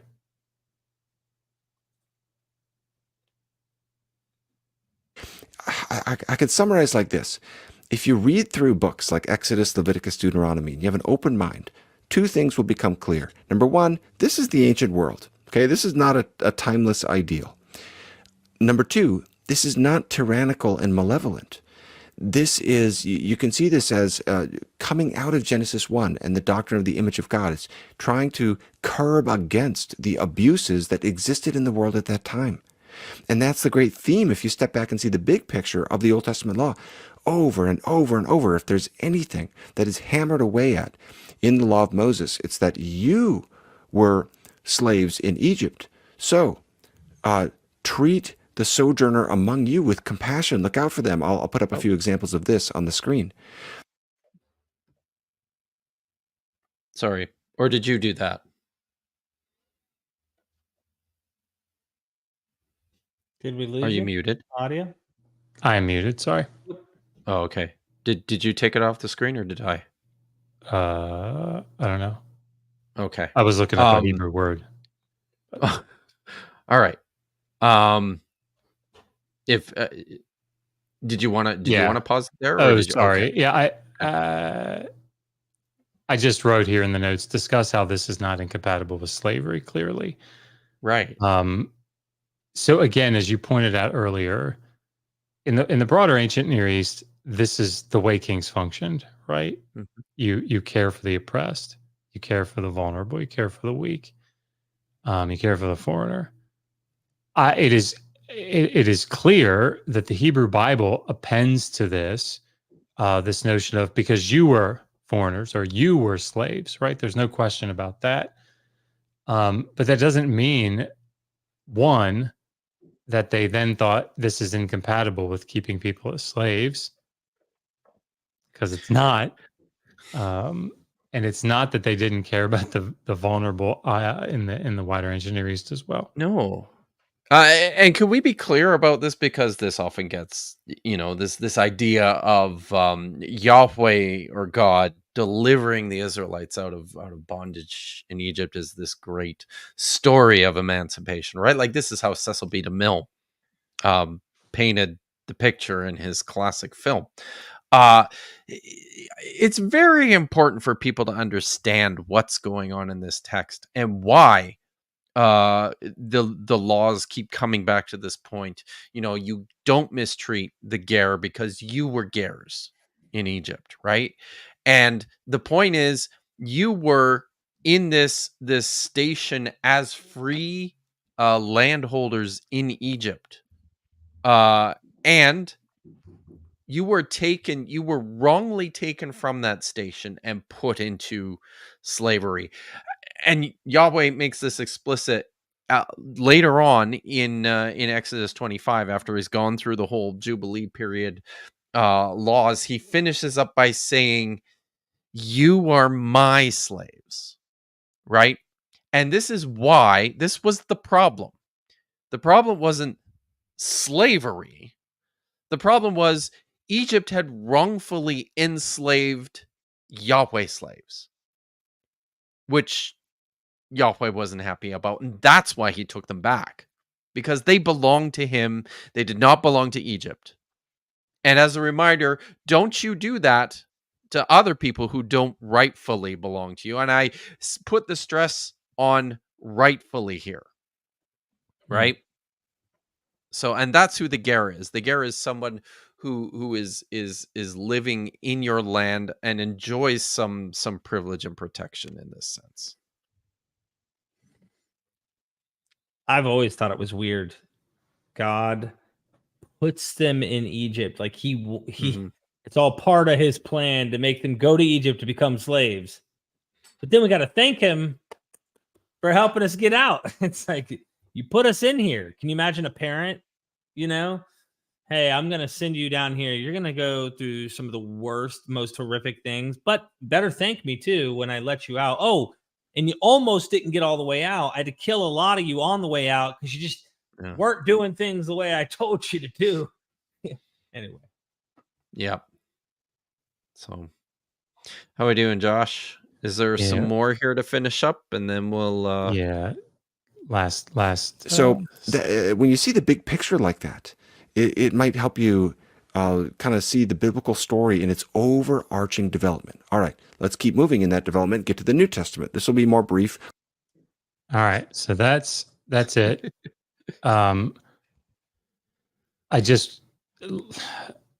I don't know. Do we even want to comment on them? I mean, like, 1 Timothy 1:9-10, he's going to talk about this. It doesn't say the social institution of slavery is wrong. It's talking about an illegal practice of slave traders. Galatians 3:28 is a spiritual. Then again, you know what? I just refer people to Jennifer Glancy's book. We've been going for 3 hours. Yeah. It's very good. Yeah. Yeah. So, and I think, I mean, I think we've fairly, comprehensively covered, the many problems appear within Gavin's video, insofar as we understand the Old Testament and the slave laws relative to what's going on in the ancient Near East. And he clearly, for no fault of his own, he clearly doesn't have as strong a grasp on the literature in the period, as maybe he should. I'm not going to blame him completely, though, because these scholars he's quoting too seem to be regurgitating the same stuff from in the same vein. It seems they're just keeping the same ideas floating around from book to book. And hey, look, like, let's take Leviticus 25:47-55. Like, let's say, because he cited that it's debated, right? I haven't seen that. But let's say that it is, right? And let's say that becomes clear somehow through the text, that this is a toshav. It is the same toshav in 44-46. That doesn't make sense to me in the context of the passage, but let's just go with it, right, for the sake of argument. What does that get you, right? Like, I don't know what that gets you. So a foreign slave could be manumitted if the owner wanted him to be manumitted. I mean, there was a law, right, to manumit people in the Roman period. Like, or maybe not a law, but there was a common provision, age of 30s, right? So what? There's no slavery in Rome. I don't understand. Like, yeah. Anyway, yeah. Sorry. So we can do. I let everyone know I got to go soon, just so that they don't, you know what I mean? Should we hit these super chats and shut it down? And thank you, Josh, so much for putting the work into this. And sure. Not just for this stream, but for all the years that you have poured into those excellent books. And everyone, please go, if you haven't already, buy Josh's second edition on biblical slavery. It's excellent. It's, as far as I know, it's like the only place where you can get a comprehensive collection of all the ancient Near Eastern materials like that, just in one place, right? But yeah, let's hit some of these super chats, and then we're gonna have to get out of here. Our friend Pat Lowinger over at Discovering Ancient History with Pat Lowinger, thank you for the $5 super chat. Can we discuss a preliminary study of the Sumerian curricular and lamentational texts from the old Babylonian city of Kish instead of slavery? This is how Josh enters every stream, I think, isn't it? Yeah, well, most conversations in my life,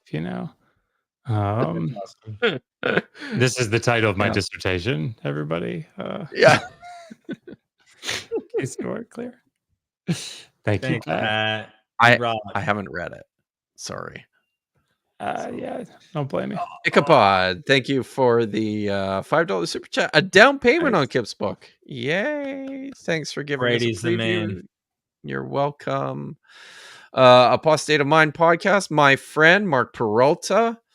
Regarding the Imago Dei, are there any clues in the text to specify that likeness is ontological and not just physical appearance?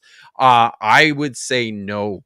Yeah, that's anachronistic. Yeah, that's a philosophy type thing. And I did a little bit of digging in this beyond just the Hebrew Bible text. I looked at the ways, because I think this is ultimately more of a later late Second Temple Jewish development. I think Philo probably has some reflection on this. This is a later Christian development and, rabbinic Jewish development, certainly. But importantly, one of the things that we do see is in the New Testament, where there is reflection on Genesis 1:26, this idea of the Imago Dei. It's not, it's also not ontological. I went through a bunch of the texts, and it's very vague. It's never applied in the same sense that it is by later Christian apologists. But thank you, Mark, for the super chat. What's next? I Heart Dogs. I think this is over at your channel, Derek. Thanks to Critical Scholarship. I am loving the Bible even more as an atheist than I did as an evangelical Christian. I'm wanting that. I want them not to just hate it and create more of an interest from a secular humanist, the humanities kind of angle, rather than the polemics. I get caught up in the polemics. People like to see a fight, but I love not just the Bible, but I love the ancient, literature, and the good, the bad, the ugly, to learn from, understand where we came from, not to repeat it, but call a spade a spade. Anyway, thank you, I Heart Dogs. Yeah. Thank you, I Heart Dogs. Scott Duke, also over on your channel. Derek, thank you for the super chat. Haven't been able to super chat in a while. Love the bow tie. You look badass now that you've kind of, loosened the tie, taken the jacket off. I know it's the lights and it's the computer screen. It's hot in here too. So yeah. Sarah M. Hughes, thank you. All the way from New Zealand. I do love to hear a scholar passionately speaking on a topic they care about. Totally boss. And sorry if I got the right usage of the term too. Very nice. Indeed. Thank you, Sarah. And I mean, if you haven't noticed, this is something that that Josh and I and Derek are all very passionate about, and we love. It's a joy to be able to talk about the texts and the culture and the history with you people. Irene Cooper, also over at your channel, Derek. Thank you for the $5 super chat. Guess they weren't considered humans before that decree. That's Love on what your y'all channel. are doing. That's on your channel. Are you sure? Isn't it? I think maybe that's on. Oh no, I think that's on Josh's channel. I think that's a Digital Hammurabi super chat. I don't know how to tell. Nice. I can't exactly tell either. I just know which ones are mine. Well, thank you. That's very sweet. Yeah, I can see which ones are mine. There's a chain link thingy. Yeah, that's what I see too. So well, we love what your support, and we appreciate it. Seriously. Absolutely. Michael Apple, thank you for the $5 super chat. $5 for Dr. Josh's anti-slavery. Ain't slavery because kidnapping is illegal argument. Ain't slavery because kidnapping is illegal argument. Added to the arsenal. Premise one. That's it. Word. You got it, Michael. All right, just a few more, guys. Blake, was Cyrus the first to abolish slavery in 539 BCE? And I honestly don't know. Yeah, did he abolish slavery? I'm not sure if that's right. That's something I feel like now I got to go look, Blake. Yeah. Thanks for giving me more work. And thanks for the super chat. I'm not reading that one. Modular Buffalo for $10. Thank you very much for the super chat. I want to thank you for all the work that you do. I used to be like Gavin, but you guys helped me realize the mental gymnastics to justify it. All are crazy. No longer a slave to Mick apologetics. Awesome. That is Mick being sticking, guys. It is. It really is. It's fun. Thank you. That's awesome. So, but thank you very much, Modular Buffalo. That's awesome. Very much appreciated. And congratulations. Yeah. Rennie Madden for $5 Canadian off the top. Gavin says his intent is to sensitize Christians to the issue of slavery in the Bible. Do we think he was successful in that endeavor? So listen, when I first saw this video, and then I went onto Twitter, there was an awful lot of people who really thought that this was a convincing case that Gavin presented for biblical slavery, which actually kind of heightened the urgency on my part. I think on our part to set the record straight about a lot of this stuff. Because let's be honest, I think especially when you are starting from a position of sympathy, and when you've got a lot invested into your own ideas and your own hermeneutical framework of the text, this sounds convincing. If you don't know the material, if you don't know the scholarship, and he's pulling up these arguments and this stuff, and he's cobbling together a story and an argument that makes sense, right? I mean, until you kind of drill down into it. So to answer your question, do I think he was successful? Unfortunately, I think he probably was, which is why a stream like this is important. Do you guys have anything else? I would say if he was, in my opinion, is if he's successful from our perception of trying to do something that we would say is good, there was maybe sprinkles in there, but overall, I think that it was an apologetic, again, geared at special pleading the Bible over all ancient Near Eastern context in light of slavery. This is the special one. This is the one, and this is our guide, and we need to defend the guide at all costs. That's kind of the implications I got from it, even though he was trying to go to sources or say this is what this says and this is what this says. But that was my takeaway. Yeah. Claude Simeon for $5. Josh is wrong. Monk isn't always right. The stench of trash affected him. He was sick. He took one extra. That is a fair point. Yes. Damn. Now, see, wrong theory. Yep. Yeah. The argument was valid but not sound. It was. Sorry. Great show though. We'll have to re-record your testimony now. This isn't going to work. I guess so. Right. Chrissy H is in the house. No questions, just saying hi and sorry I'm late again. Kip, don't kill me. I mean, it's kind of what I do. So. Exactly. Good to see you, Chrissy. I got one more, guys, and then we can shut it down. Eleanor Deal. How should devout Christians approach slavery well? Good question. If you don't mind, I'll take this one. Yeah, you do it. I think that we need to be honest about our interpretive models and maybe honest with ourselves about them. And that's where I hope that I can sort of motivate people to get or to move toward. When I read the Epic of Gilgamesh, I'm not bothered by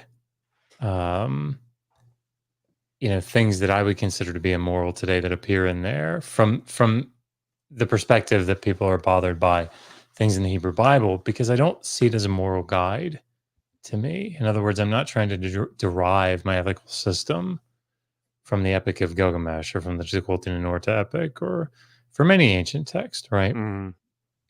What I'm doing is I'm filtering the text through what I can't remember where I heard it. Might have been my father. He used to call it the rake and shovel method. You guys ever heard that? I have. You rake in the good stuff out of the pile and you shovel out the bad. Right? It's another way of cherry picking, right? Yeah. But this is how we approach ancient texts. And as a matter of fact, I think we do this with the Hebrew Bible as well. We just don't realize it. And the reason that we have apologetics for things like this is because we're doing that.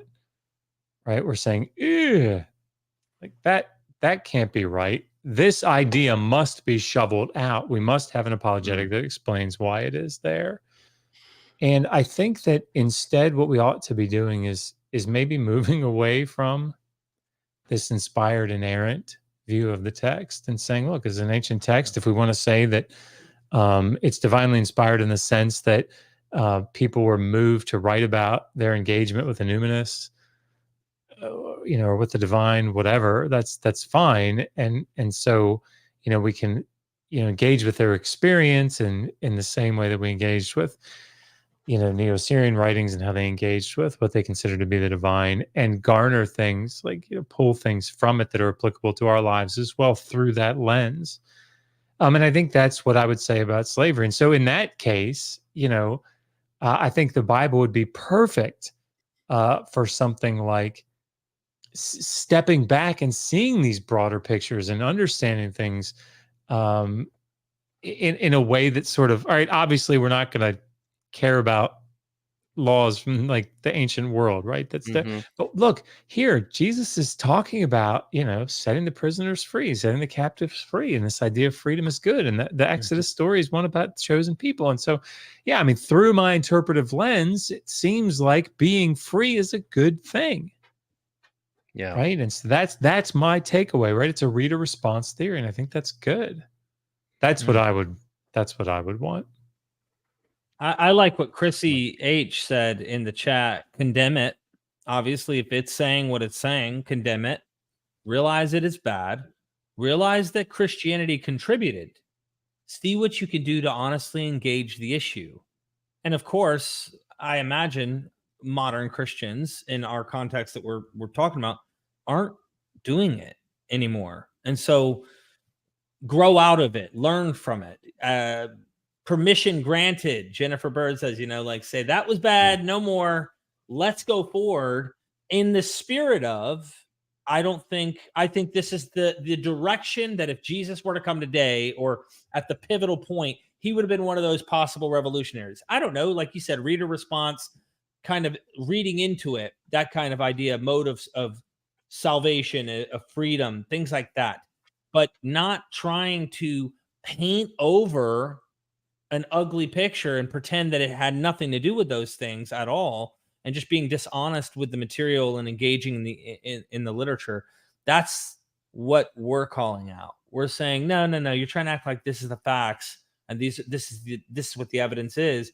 No, that's just being dishonest with history and the literature, and you're special pleading your case in a way that's dishonest. Anyway, I rambled there. So I think that's good. Everyone.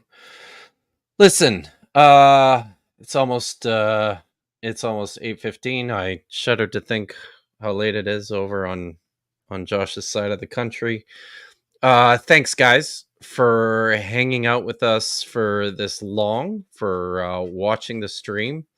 Gavin Ortland, if you see this, I really hope that that you take us up on the open invitation. Come talk to us about some of this stuff. Our goal is really in the end to provide clarity and direction with regards to what the text says and what it means. So yeah, I think with that we can shut it down. You guys have anything else? Just one super chat of Chris H. Last second. Yeah, I'll just grab that quickly. My serious take as a religious person: don't take your religious text seriously. You lose sight of humanity or limit deity on the base of ancient words. Very well said, Chrissy. Thank you very much. I'm going to be back. Josh is going to be back on Sunday for a shorter stream. Sunday afternoon at 11 a.m. Pacific time. The Diablo Critics are back for episode 3. I hope everyone tunes in. Until then, thanks everybody. Good night, love you, everyone. Have a good one. Happy Friday. I'm finding an outro.